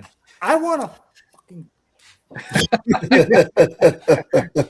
I'd Swing rather on them, have you Tom. ask me Swing where on them. think Yo, of where'd you that. get those? How'd you get those? Yeah. Or they What see you line did wearing you an wait on? expensive Did you shoe. wait That's on those? okay. Did you do, you know, like that's what I want. There's I want a, to. you know, sometimes people got to put in the work and tell the story of sort of what they, you know, their journey of getting the shoe. They stood in line, they made a friend, they had a hot dog, you know, now they go to the movies together, whatever. But, you know, there's things here that I think diminish this thing, right? And it starts with, what are those worth? How rare are they? If that's the only interest point, then I'm done. Yeah. Yeah. It's been fun. yeah, I you totally lost me. understand that. It's been fun. That's one of the things I hate when people look at shoes that you have and be like, oh, those were bricks. Oh What? yeah. Good, I love them. I I'm got like, 2 pairs. That's great. And I got one I pair can- on discount. I can go to the outlet and go get them right now. Exactly. I love this Like, guy. He's so funny. Dre the shoe guy, right? You got, yeah. Mhm. Oh my God, that guy's funny with the voices. And it has he's mindful in how he approaches his content. I mean, he probably tips over the line every now and then, and I think it's by design. And you know, he puts this intent behind the logic of, you know, some sneakerheads or the brands or whatever, and I think it's really funny. But yeah, the brick thing is you know, oh, you guys are wiling for some bricks or whatever. You know, they're just gonna sit there. Why bother? And well, you know, yeah, it's somehow we think. It's a part of our culture. It doesn't mean it's our entire culture. right. Yeah. I don't think people realized that before COVID, not everything sold out. Oh God, why do you think I post all those throwbacks all the time? Yeah. I post 1991 and 2009 all the time. The shoes on the wall. Man, Mhm. that post Why do you think that you use that posted exactly? today, Oh. the post that you posted today, Oh, I was concepts. sitting there looking at Concepts, yeah. I was like, look at all that heat back there. Exactly. You would go broke. And all of them had like sale tags on them, it looked like. All of them had tags hanging on. Yeah, maybe. But, you know, honestly, They're also that'll much never cheaper, happen too. again. That can't ever happen again. And it's because everything happened at the same time. And maybe it's a conversation for a different day. But in the 90s, we didn't have these things, right? We Right, didn't have- exactly. You, had to go to the You store. can't go and buy anything you want on StockX or eBay StockX, or whatever. We literally had to live in the moment. And you're seeing the shoes on the wall. You're seeing them on the TV shows. Yeah, it was called a real hunt and a real chase. I was going to say it was the hunt back Yeah, then. yeah. Hunt, you know? Yeah, and not to mention you're going Calling stores, thrift running to stores, and you're them. going and you're finding the old stuff. The where'd you get those? That era is just, we loved it. It was what it was, but I just don't see us looking at a shoe wall like that ever again. I'd love to be wrong. Maybe there's phenomenal product that can fill a wall across Go to Foot Locker categories. now. You'll see a lot of stuff sitting. Mhm. You know? But take the money side out of it. What are you looking at? You're looking at all of these different eras, right? You're never going to see the same era all happening at one same time. Very true. Yeah. Very true. That's what you don't see anymore because we just didn't have retros like that. Like, yeah, Air Force One is a different story. Air Max 95 10 years later, but you know, it grew from that. So anyway, you know, yeah, what is heat? You know, what's the definition of heat? It's sold out. It's worth $1,000 on StockX, or it's a dope shoe. Yeah, to me, it's what's it makes flying you on my feel. feet. Yeah. Fat how it Joe makes of all me people feel. talks about Right. that. He's like, a hot shoe's a hot shoe. I want to throw on an outfit and just. Exactly. He's like, take it at surface. Yeah, they just talked about that, I think. Yeah, Joe and Jada. Yeah, Joe and Jada's podcast. a great, I don't know, approach or something. You Yeah, know? no, he's right though, because he's like, I don't care what you kids think. I know that those are hot. I can put together a sick outfit, And I'm I'm gonna good. wear them, and I'm gonna feel great about myself when I'm wearing I'm them. good. Yeah. I don't care. Yeah. Rest in peace, Clark Kent. I just want to be fresh. I just want to be fresh. That's all it was, man. I just want to You be know, fresh. I just want to be fresh. You know, and that was the thing. I just want to be fresh. We didn't care about what it cost or anything like that. So you feel good, and that's that. Yeah. Yeah. Mm-hmm. Yeah. Breaking necks. Yeah. So, you know, I know we can veer off in any direction, but I want to properly address the topic that you wanted to align, you know, for us, you know. So what specifically do you see in gatekeeping, or where's your head at with this? Me? Yeah. I think some people think I think it goes back to like the younger generation. Like Haas had I saw a clip on Haas where he had what the younger guy that he had on there. Bobo. Yeah. He was there he was at the event. He was at the event with his father. Yeah. Yeah. And that was an amazing conversation. Oh yeah. That everybody should watch that podcast episode of him with Bobo in context of this conversation. Yeah. And Haas, he's got a dope podcast. Y'all check out my First Kick podcast, man. He's dope, man. So make sure you check him out and follow him. But I think because I've heard gatekeeping like the last couple of years, the term gatekeeping, and there was another term that came out called new booty. And I think some of the older collectors will look at the younger generation coming in and say they don't want to learn the history, they don't respect the history, this, that, and the other. And I look at it like if they don't want to learn the history, that's up to them. Mm-hmm. That's up to them. I can't really shun nobody, or because I have two kids that came up and they know I like sneakers. They didn't really ask me about the history of this, that, and the other, but I do send them clips, and they know I got Jordan videos or whatnot, and they know the reason why I like the shoes that I like. And I still send Instagram posts to them about Jordan and why to me, he's the GOAT. And no disrespect, Caddy. You know, LeBron could never, you know, I'm just talking trash to him. You know, you know, that's what we do it in front of company. That's no what we do. Or anything. About to get serious in here.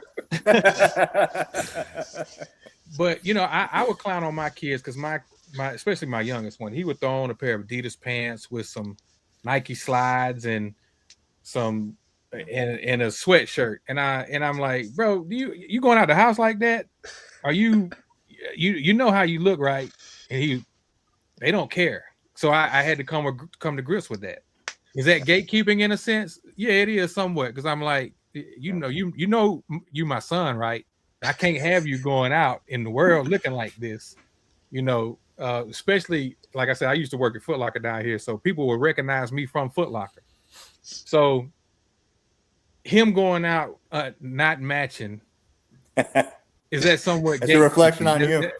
Right, that's somewhat gatekeeping. It's your fault. But I had to learn this is a different generation. Just like now the younger generation is into the technical running shoes. When I was working at Foot Locker, I could not sell a pair of Brooks or a pair of Asics to a younger kid. It was strictly shout out J Tips. Shout out right. Like made that stuff fun and accessible. Right. Bridge that gap. Exactly. Right. So I want to say that to me, I feel like some people think of gatekeeping as not letting a certain group or letting certain people in. Or not welcoming them in, you know what I mean? Or sometimes thinking that we're too good or we're better than them because we know the history, we know this about a shoe, and they might not know it, so we kind of look down on them. That's kind of like my definition of what I think about gatekeeping. What say y'all? Corey, you got anything to say? Yeah, I mean, I always like refer to this conversation. I have young employees that work for me, and I always tell them like, yo, hip hop evolved, right? Like we were big on like, conscious rap and lyricism and all this other stuff back in the day, and that's the hip hop that I love. Yep. I didn't really listen to mumble rap and, newer artists of today. Now I'm starting to try to listen to some of that. There's some good ones. I'm really like, There's some horrible ones too. there's really bad ones, but you always have to think of like things are an evolution. They're always going to evolve and change. You talk about J-Tips changing the game with runners and putting crazy color schemes and materials on a socket. Just made it fun. Yeah. Made it fun. Brought really good storytelling. Actually shared this with him in person at 21 Mercer. I was just like, we're excited on the brand side. It's like, I'm excited as a Nike person who, sees a creative come in that way and change things. But I think that there is, what is he saying? Yeah, What's Scott saying? Ryan's weighing in. Yeah. It's a thin line between gatekeeping, but also not rewarding newcomers who are doing it for clicks, social media fame. It's Great very poignant topic to point out social media, the element of social media as well. Yeah. It's good that he says it that way. The intent I is do so think, important. yeah, it is. I do think though that like we talk about that evolution, right? So as an older head, we look to say like, all right, we're gonna like gatekeep the things of the past, but we do have to do a good job as the older generation of accepting the new. And I mean, look, over the last few years, we went from joggers back to baggy pants, right? Like it's like we're starting to evolve. I'm changing my wardrobe every couple of years, and I'm like accepting that. I also, as a person of middle of the road 35, I'm trying to find a happy medium between the 90s style that I'm stuck in and the 2000 style that I was, like creating or helping create with, big t-shirts and jerseys and baggy pants. But like, again, I think it's just a part of us to try to like actually accept the new things while curating and cultivating a space for that to be rewarded in a sense. But I just don't think that the younger, they don't accept us. They definitely not all of them. as a fact. Not all of them, Chevy. Not all of them. Not all of them. But I think we have a good sense of, if again comes down to this, if we're not looking down on people and we're just forming our opinion, we get to speak on that, and then there's a conversation instead of having, like I saw a video, I think it was at SneakerCon or Got Soul, and someone went around and asked, what generation has the worst style? And it was like every answer was millennials, but they're asking all these, kids that are between 12 and 16 years old. And I'm sitting there scratching my head going, we made you. Right. What do you think we think of you guys? Like, we made you, and the reason you're dressing or have the opinion that you have was because we spoke up to say something after, like my cousins and my older brother, they heavy in the 90s. I mean, that was like what I looked at. Tommy Hilfiger, Boss, like all that kind of that style. So I think we look at it from there needs to be an evolution. Things need to change. I'm accepting of change. I like to be an agent of change in a sense, but also like, how could we actually just accept each other instead of talking trash? All right. For conversation, we talked about this kid Bobo before, right? He's into the 90s, and obviously he wasn't around for that, but he, through his father and culture and otherwise, has an appreciation of it. And we know that through him telling his story. You go up to an average kid, right? And let's say he's got a pair of Jordan 3s on. Someone our age might approach him like, hey man, what do you know about those? You don't know shit about those. Yeah. I grew up with those. Or, hey man, cool kicks. Dope kicks, yeah. How'd you get to those? Right? It's a very different sort of approach. One is inclusive and the other is, you're right. It can be that simple. Yeah.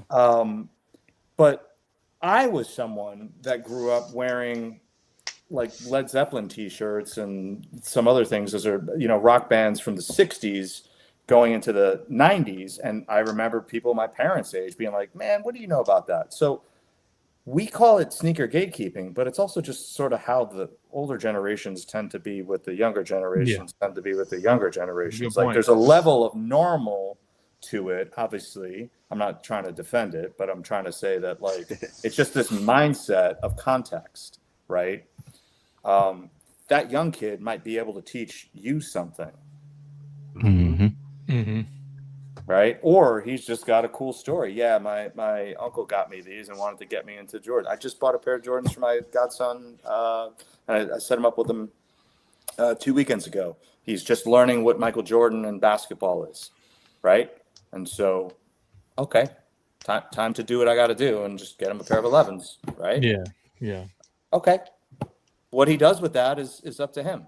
You know, he and I may never talk about sneakers again as he grows up. Or, you know, it's one of 100 pairs of sneakers he gets, you know. It's just, it's I think in how we approach it. And I had this conversation with Nick Engvall, Sneaker History, recently, and it was a long one, but he had shared with me just a very similar tone, just about, you know, I also think we're kind of fragmented, right? Like our social medias are all a little all over the place now. Like, you know, that's a thing. There's YouTube over here, and there's TikTok over here, and there's IG over here, and we may not know each other. So, yeah, that's funny. That's funny because I've seen people with Nirvana shirts, and they're a lot younger, and I'm like, what name? Yeah. You know, that's a typical thing to do. Yeah. And it sucks when you put somebody on the spot, right? They might just like the shirt. Man. You know? Yeah. That's hilarious. There's eras, if you go back, remember the jersey era where people just wearing jerseys that weren't their team, Mm-hmm. Yeah. right? So Yeah. A giant bag of them up over. In yeah, I was corner gonna here. say, is that any different? We got a We bunch did in the it room too. now. I mean, I was a player fan, so I was buying my favorite players, but yeah, not Gotcha. the same teams. But there are people who would dress for a fit or dress for color, you know, versus that, hey, I'm a Yankees fan, I'm going to just wear Yankees, or I'm a, you know, that type Listen, of thing. I am not a New York Met fan, but I have a few Strawberry and Gary Carter jerseys in there because I have sneakers that match. Yeah. They might Those match are also those tough Bo jerseys, Jacksons. though. So Yeah. you know, Exactly. Yeah. So, it's like that wearing a Chili Vince Pepper Carter Raptors comment jersey. is Everybody's got actually one, really- you know. Like, Mhm. Yeah. It's interesting because it's a bit of a slippery slope, but yeah, we just Mhm. try to be Let more me say open. this. Let me say this, Dan. I listen to all you guys, you know, tell y'all take on gatekeeping. Scenario. So if you're listening to a song that was not of your generation, and a person of that generation heard you listen to the song that they came up on, what would be the first thing that they would say to you? Mm. What you know about that? What you know about that? Right? Yeah. What you know about that? Not Mhm. saying you like that song, Mhm. or you know, wondering like why are you listening to the song. Sometimes I think, you know, I would say, I'm gonna just say for me in my era, sometimes we look at that and wonder, what do you really know about that? As opposed to saying, you really like that, don't you? I can tell you a little bit more about it if you want, you know, you're interested. So it's different ways of communicating with Yeah. anybody Approach. that's younger Delivery. than you. Delivery. Right. Yeah. And as opposed to, Delivery. you know, trying to handcuff your heritage or your nostalgia moment, or just embrace that person that really likes your era. Because it's you know, Hop, you made a good point about your son. I got 3 sons and I got a daughter. They all listen to some of the things that I listen to. They be like, Daddy, what you listening to? Pop, what you listening to? I got all of them into Tribe Called Quest, Low End Theory. All right. I mean, you're raising them right. So when I sit there and listen to this stuff, especially if I'm like out of my garage working on a car, something like that, and they hear what I'm listening to, what that is. So instead of me turning it down or pausing and be like, what you know about that? This ain't got nothing to do with you. It's for grown folk. Right? Yeah. Exactly right. I'm with you, man. That goes back to the sneaker realm or our era. It's okay to let them in if they want it. Now that don't necessarily mean that you got to go out there and just push it on them. That's just my take on it. Yeah, I feel like if they want to be let in, let them in. You're not the gatekeeper when you're doing that, but it's a difference when you're holding everything back if they trying to get in. Yeah. If that makes sense. Right, if that makes sense. Yeah. I mean, look, there's a level of getting older where we start shaking our fists in the cloud and saying, back in our day, things were better. Mm-hmm. Right. It's just too easy to do that. Yeah. But we were teenagers and kids once too. And you might not have been of the perspective to want to take in everything your parents did, maybe some things like music, right? Mm-hmm. Or who knows, but the sneaker thing is tricky because we lived it as it happened. And so we like to kind of stick that flag in the ground and say, we saw Jordan play, we saw this, that, and the other thing. Okay. Now it can live on without, it can live on in the other flavors and other degrees and all the other stuff. So just be happy to still be seeing it and still being connecting with people. And I think we're saying that. I think we're arriving at that, maybe a way for our generation to be a little better. But yeah, trash talk is also what teenagers do. And, so, push and push back, but in a fun way, right? In an inclusive way, because I don't think any of us wants to see this thing die, right? At all. If all of us say, hey, listen, we lived it, you can't tell us nothing, then guess what? That's it. No room to grow. Where does it go from here? And none of us wants that. No. Yeah. So I'll wear my Unk shoes. And maybe I'll, connect with some other kid.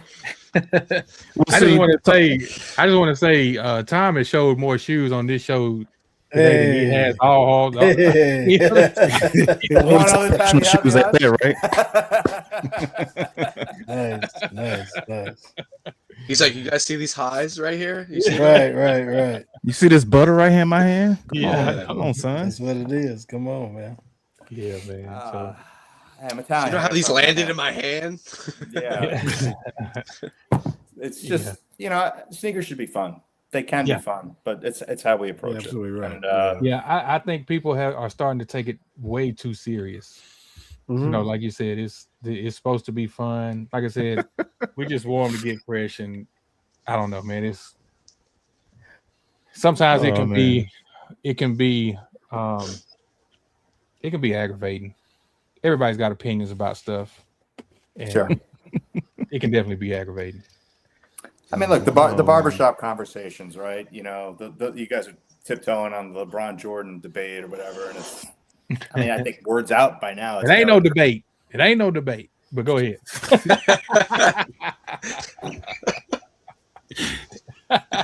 I'm just messing with Caddy. That's all. I'm just messing with Caddy. And yeah, I think both parties say that, but also context is lost. So in this gatekeeping conversation, context is something that I think matters. It really matters in some ways. In other ways, if a shoe is dope, that's that. Yeah. Right. But in other ways, when you start getting into what's better, this and that, where's the resonance, where's the penny line's better than the Barkley line, blah, blah, blah, blah, blah, right? It's subjective. It's all Yeah, subjective. exactly. Right. Mm-hmm. You're right. Right. So you make Exactly. your points, but at the same time, I just Which hate one that you I like? love all of them. Force of flight. right? 4th of Flight It's Friday. a personal preference. Right? I like both of them. You and Yeah, JD, exactly. man. Most of the I time, don't like it all. that's the my answer. problem, Most of the time, I Both, like both of God them. damn it. Both. Mm-hmm. Both Both of of them. them. Yeah. But you always hear like the gatekeeping thing. You always hear like if I have a pair of shoes on, I wear a lot of vintage shoes, right? So if I have a pair of vintage shoes on, why you got them on? I mean, Thanks because for I asking. can, because I can. Well, thanks for noticing. Right. Yeah. Is that me gatekeeping, or is that me, you get what I'm saying? Instead of you saying, hey, What are those? I never seen those before. So again, that goes back to the approach and the attitude of you addressing what are those, as opposed to what you got them on for. Right. Why you got them on? You know. And what was that Damn Daniel era when the kids kept yeah, doing yeah, that? yeah. Damn, What are Daniel. The those? Vans. Oh, With the man. Vans. Yeah, Yeah. I'm Yeah, so I mean glad those that Vans are passed by. trash. You know. But it was that was a thing on socials, right? Yeah. The you know. Vans are making a serious comeback right now too. Got my Vans on, but they look like sneakers. Yeah. Yeah. I don't know if they ever went anywhere because my kid's been wearing them for a minute. There you go. You know, There's an ass for every seat. You know what I mean? Yeah, I know I can't wear them. They too flat for me. yeah. Word. To each his own. You know. I wear some Chucks. I mean, not some Chucks, but some shell toes if I wear those. That's just me. I was about to say, you said Chucks. I'm like, good luck. Well, I mean, the new Chucks, they got the Lunar line in, so it makes it more comfortable. Ah, man. yeah. So you Your charge toes will start $1.50 looking like for 'em. LeBron James feet. Yeah, jacked up. What's your name? They said toe up from the floor up. You gotta work on Myra's feet. For real. But Caddy V, y'all got any thoughts real quick? No, man. It's great show. There's only one thing I wanted to. I accidentally left out. So, towards the end of the event, and we're getting ready to leave out. I see this guy with a pair of dynamic flights on. Oh, yeah. Right. Yeah. So I was like, just out the blue, I see him. I say, hey, bro. I was like, yo, those dynamic flights are tough. And he was like, thanks, man. I really appreciate that. So we go outside and we're sitting there talking, and everybody's, leaving the event. And we start talking. And I was like, I only know two other people that have those dynamic flights that I've seen. I said, one is my boy, DeCarlo. He looks at me, he goes, DeCarlo? He's like, One Handsome V? And I was like, yeah, you know me? He's like, bro, yeah, we talk on IG. He's like, wait, so you know Black? And I was like, yeah. He's like, oh. He said, y'all do the show. And he's like, yeah. And me, him, and another guy, Shoe Fiend, we sit outside and we end up talking for about an hour and a half after everybody left. Oh, I believe that. Wow. Just talking about how, we didn't we didn't connect the dots until then. It was like, yo, okay, so you're friends with, and it was like, yeah. And he was like, yeah. And he was like, yeah, I remember he got those and he had them restored. And it was like, and he talked about Black and about how Black had got the mold for his shoe. And it was so crazy. I was like, yo, it's so crazy how small this world is. That y'all know my boys who are in the South and, out on the West Coast. And, they speaking on y'all here. Shut the fuck up. Here you go with this bullshit. Most known, I'm working on my image, and here you go with this. Man. God damn it, bro. Hey, I'm just glad to call you my brother, dog. I'm just glad to know you my brother. You my brother. Yeah, so it was dope. Shout out to Mr. Calderon and Shoe Fiend. Like, we sat out there for an hour and a half. Okay, We were sitting up there talking, and he's like, yo, where you getting ready to go? Nowhere right now. And we just sat there and talked and talked and talked. Shout out to those brothers. Yeah, that's the best. I love that story. And that's what I get from this event. Like, when you talked about gatekeeping, it's like, I would love to see some of those younger kids at events like this so they could get a little bit of knowledge and give some of their knowledge. Yeah. So it kind of would, open the doors where they can see, like, okay, we're not assholes to y'all, just listen to us a little bit. We'll listen to y'all a little bit. And, we go from there. Yeah. Mm-hmm. Definitely. I agree. I listened to the Bobo episode of on my first kick spot on the train ride in. knowing that he was going to be there. We had talked a little on IG, and it's very much a thought that generationally we just tend to not cross over very well. And I think part of solving for that is this conversation we just had, right? Mm-hmm. Yeah, Where Tom, can you we made me be look at things better? a little differently there. That approach is different, you know? Yeah. It's looking in the mirror a little bit on us. Like, are we actually Yeah. making it worse for ourselves and getting more irritated by the fact that we're not asking their opinion the right way? Yeah, I know. It's a tricky thing. But it has to happen. Yeah. Mm-hmm. It's important. Yeah. Mm-hmm. Yeah. I Sometimes you have to definitely have agree, a man. hard Yeah, conversation. definitely. If we want to keep this going, yeah. Yeah. Yeah. Or you have to have those uncomfortable conversations about things like this Yeah. to get back to the normacy of it. Yeah. Yeah. I mean, we had it good. We know that. You know, we about the same age. We kind of came up through it. We know, you know, but we don't know what it looks like through the lens of someone half our age or younger. I mean, maybe through your kids, you guys have a better POV of that, but you know, the world is very different now, especially with all the social media stuff and just the nonstop. There's a shoe every 5 minutes, right? Mhm. Yeah. I mean, I've been saying this a lot lately, but like, for $1 million, could any one of you, without looking at your phones, tell me what shoes come out next week? Oh, for sure. All of us are in this space, and we have no idea. There's just so many. Oh, there's shoes. too many. Yeah. Yeah, Sure. so many shoes all of the time. I think didn't we have it talked that about way. that when we had lunch. We talked Yeah. about that because he was like, The velocity of it. you know about what's coming out in 2027, in 2025. Oh, yeah. You know what I mean? AJ3s. Yeah. Yeah. Right. And you don't have time to sit with a shoe because you're on to the next one. You know, I You didn't mean to don't have interrupt him time to that soak time. Go that ahead. other shoe in. Yeah, rinse, Right. repeat. That's And crazy that you say that. You're right. We don't have time to sit with a shoe No. nope. because you don't get Can't even time really like enjoy back in the it. day. It's all about the Yeah. act of just getting it up to release date, and then after that shoe hits, you watch the post all fall off. Mhm. Mhm. Why is that? Influencer Because error, it's on to the next. right? gotta Everyone's be the trying to first to post the show early it. shoe to get Yep. the free shoes or the clicks from the brand or the thing in the space. Instant gratification. I hope it works for them. I really do. But we've come out of this era where people Well, they are sell it the next only day. release driven. They Yeah. throw it on StockX. They'll get Yeah. seeded and then they and throw it out. then Yeah, throw it yeah. on StockX. You know, like Right. They got this on foot pick where it doesn't hit the ground. And make $23.50. Yeah.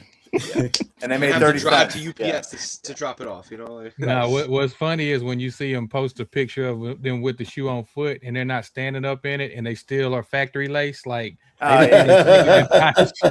know. So all of that serves a purpose. my bad, I'm breaks my gatekeeping heart. right now. We gatekeeping right now. Hey, Yeah. I was gonna say, this is Hey, at least you admit it. this is getting a little in good fun, I think. I hope. Yeah. But you know, the idea that there's just so much all of the time, and so you know, Mhm. I think that's one of the huge reasons why it's so different for the younger generation, right? They weren't saving up. They're not saving up for the shoe for 6 months and then they're getting it. You know, like Yes. Yeah. you know. So a lot of that is just very industry changes. You know. So Yeah. I wanted to ask a question real quick, and this will be my last question about the event. To the three that was in attendance, what was that one shoe or one moment that wowed you while you were there? Probably James. yeah, Probably James. yeah, his story Because- was moving for sure. yeah, I think seeing some of the stories about Clark Kent in that space, yeah. J Tips popping out and speaking. Jay was great. Yeah. And especially with the news of him coming, being on board with Nike now. I just think that it's like we're seeing, for someone in the city, especially New York, to have someone that's like really on the ground to be doing the things that he's doing and putting the city on his back in a way that's like, you know, organic, because I don't think that he's pushing any narratives. I don't think he has any motives other than just like really putting out really cool stuff for people to like. So I thought that moment was cool too. And then I thought the Jeff Staple talking about lambs and how the owner sold his pigeon to fund the store and now to circle back with an Air Force One collab with the brand. I thought that was really dope too. Kind of brought insights onto their store that I didn't really know leading up to that moment. So for me, it was like, oh, you know, I saw a lot of the activations and all that stuff that was going through the process while it was happening weeks prior. But and then I know a few people that were at that event when they launched that Air Force One. So that was, you know, You're talking about the post Bills thing, correct? The green Post joint? Bill. the green joints. Yeah. Green one. Yeah. That's pretty much. I mean, like, I just felt like it was a slow start, and then once we really got going, like the room was moving. I got a chance to meet Premium Pete, and like, Yeah. Nice. you know, legendary dude right there for New York City, especially podcasting, and information. He was one of the first, I think. So, you know, being able to chat with him and then connect, and like we've been talking on IG a little bit. So like just like stuff like that is really dope. And then I think leaving that space that night, for me was it you know, because it was a slow burner the whole night. You know, I was trying to get out of there, and my girlfriend was at the door with Tom, I think, and these guys were like, "Oh man, this guy can't exit the space. He can't leave." I just didn't want to. You know, you get sucked into this moment and all these different really cool experiences, and I think that's like, you know, you don't want it to end, but you also, again, it's a moment, and we're talking about it right now, but it was a good experience. It was an awesome experience. Dope. Nice, man.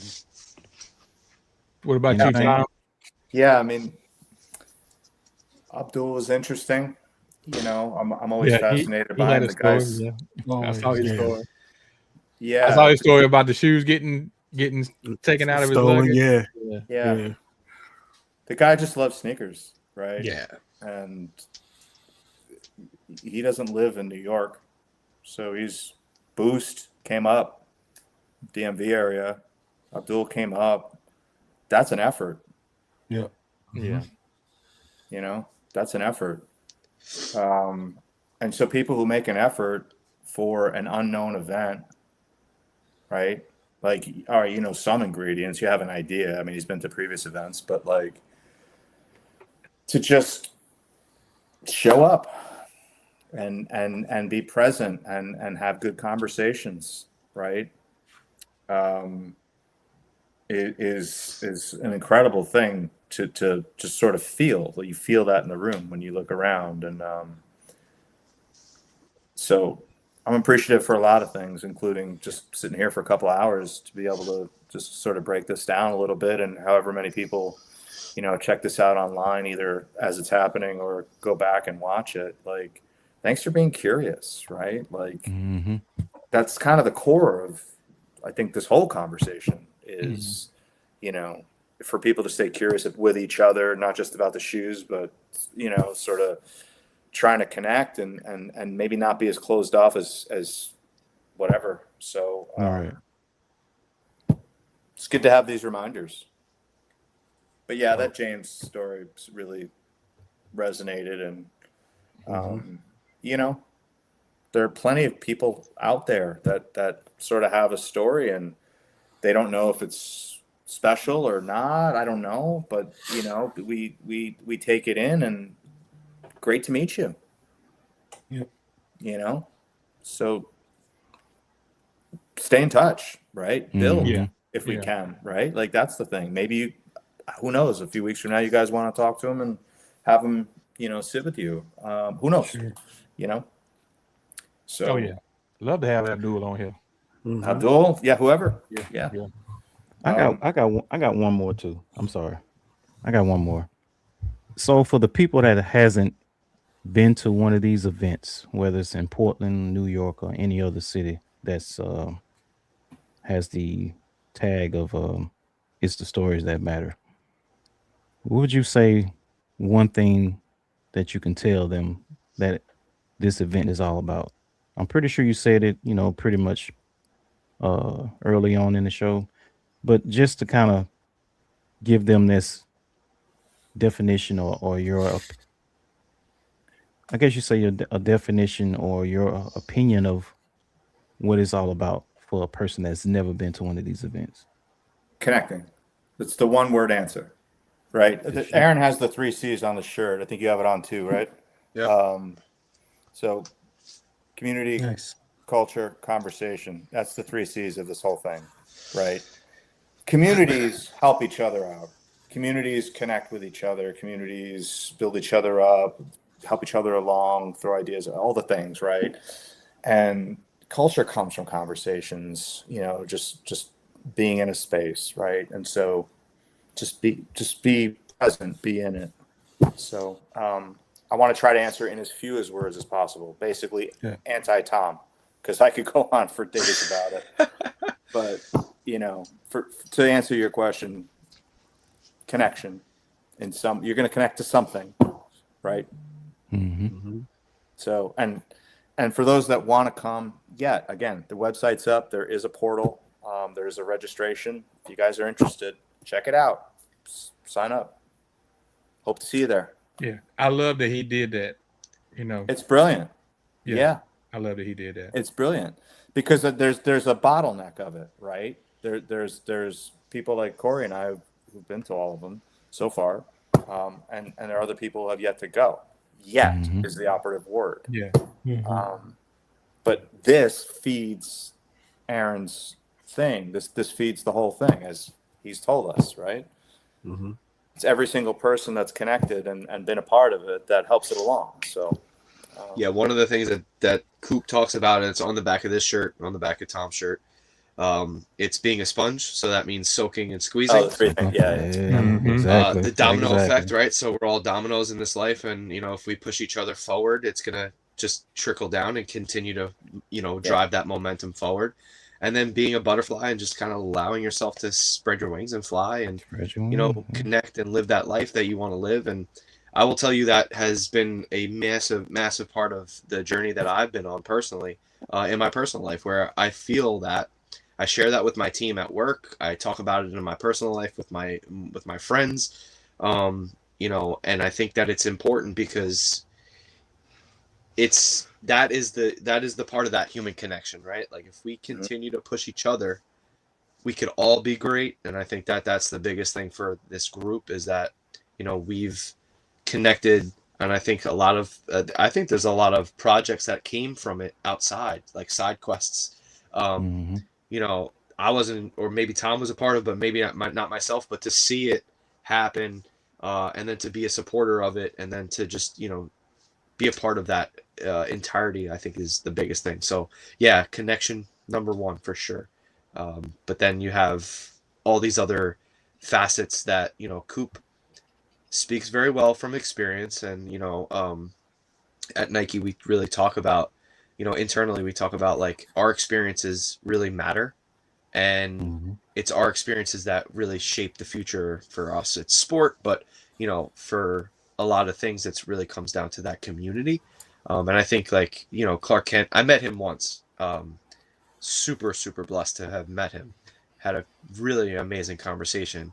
I'll never forget that because it's quite literally the reason, this is a story that nobody really knows, quite literally the reason that I ended my old career in the aerospace and defense industry and stepped back into footwear and wanted to get back into the sneaker world. And make that my my primary resource for income and my my professional career. But we talked and he like said to me, he goes, just you got to do it and you just got to get after it and you got to make it your own. And he goes, no matter what you do, you can be great at it if you just put your mind to it. And it's like we all hear that all the time, right? Like, but coming from Clark Kent, it was like, yeah, all right. And then you share a moment and we talk about some of the shoes that he produced or he made. And I always reflect on that, but it starts with certain things. And I think that this is what embodies that and that connection. So continuing to meet people and continue to build on those connections. I always talk about building my Rolodex, right? So that's one of those things that I want to do. And I look forward to that like the growth of this, because without us talking about it, without us continuing to do it every year, this doesn't get better or change or evolve or do any of those things. So, be a sponge, let the dominoes fall, and be that butterfly. I was not the best networker. I was not the loudest in the room. Not somebody who is gonna bring the party into a space. That was my brother. He was loud, and he was the life of every party or every room he was in. I'm trying to be that in some way, shape, or form for sneakers, because that's where my passion lies, and that's where it's organic for me to do. So that's what we love it, Mm-hmm. So, Well said, man. Well said. Yeah. Well said. Definitely. all right, So- gents. Well, thank you. This is really, it fills the tank. I say this all the time when I talk to any Yeah, one for of you, sure. let alone I get to have you guys in across, like, it's just, I love listening to you guys and just feeling it. Like, it's really just, honestly, it's a vibe. Like, and, so happy to be here and talking about any of this stuff, and, hope somebody watching this can take something away from it as well. I think Absolutely, man. I think I can speak for all of us, Tom, and just we appreciate you every time you come on, and Yes, for always, Absolutely. for always supporting us, and just the conversations, the shout outs, the little DMs, just coming through and speaking and just talking with us, man. You don't have to do it, but you do. Hey, supporting little old us, man. We ain't nobody. We ain't Yes. got that big of a Legendary. follower count, Legendary. Thank you for not gatekeeping. Exactly. That's where I was going with that. No, seriously though, man. We're at the 2-hour mark, but thank you so much. We could go on much longer, but appreciate both of y'all for coming on. Both you guys. Thank Yeah, you. thank y'all so Yeah. much, man. Yeah, It means the world to us, for real. Yeah, No, Corey, thank you guys for coming on. having me. And Tom, for talking. The last event. This is awesome. Let me know if you need, or let me know if I could be a part of this again, because I would love to. Most definitely, man. Most Sounds like definitely. we'll talk soon, fellas. Absolutely. Yeah, Yes, sir. like, Yes, thank sir. you. Y'all make sure y'all follow Appreciate you, Tom, Tom. InStyleShoes.com. Thank you. Make sure you're following Corey, and That Corwun, yep. yeah, make sure y'all following both of them, man. Tom, thanks again, man. Of course. We'll definitely be in touch. And you don't have to leave. We finna end the show in a second anyway. So y'all know who we are. Hot Black Caddy V. Let them know where they can Peace. find you guys, Tom and Corey, real quick, and then we're gonna end the show. InStyleShoes 1999. Corwun, CORWUN. That's me. And we out. Peace. We're Retro Talk Forum. I'm Hot Dog 18. You can find me on IG, and I'm gonna pass it over to my brother this way. What's good, people? It's your boy Black Ass African, aka BAA, aka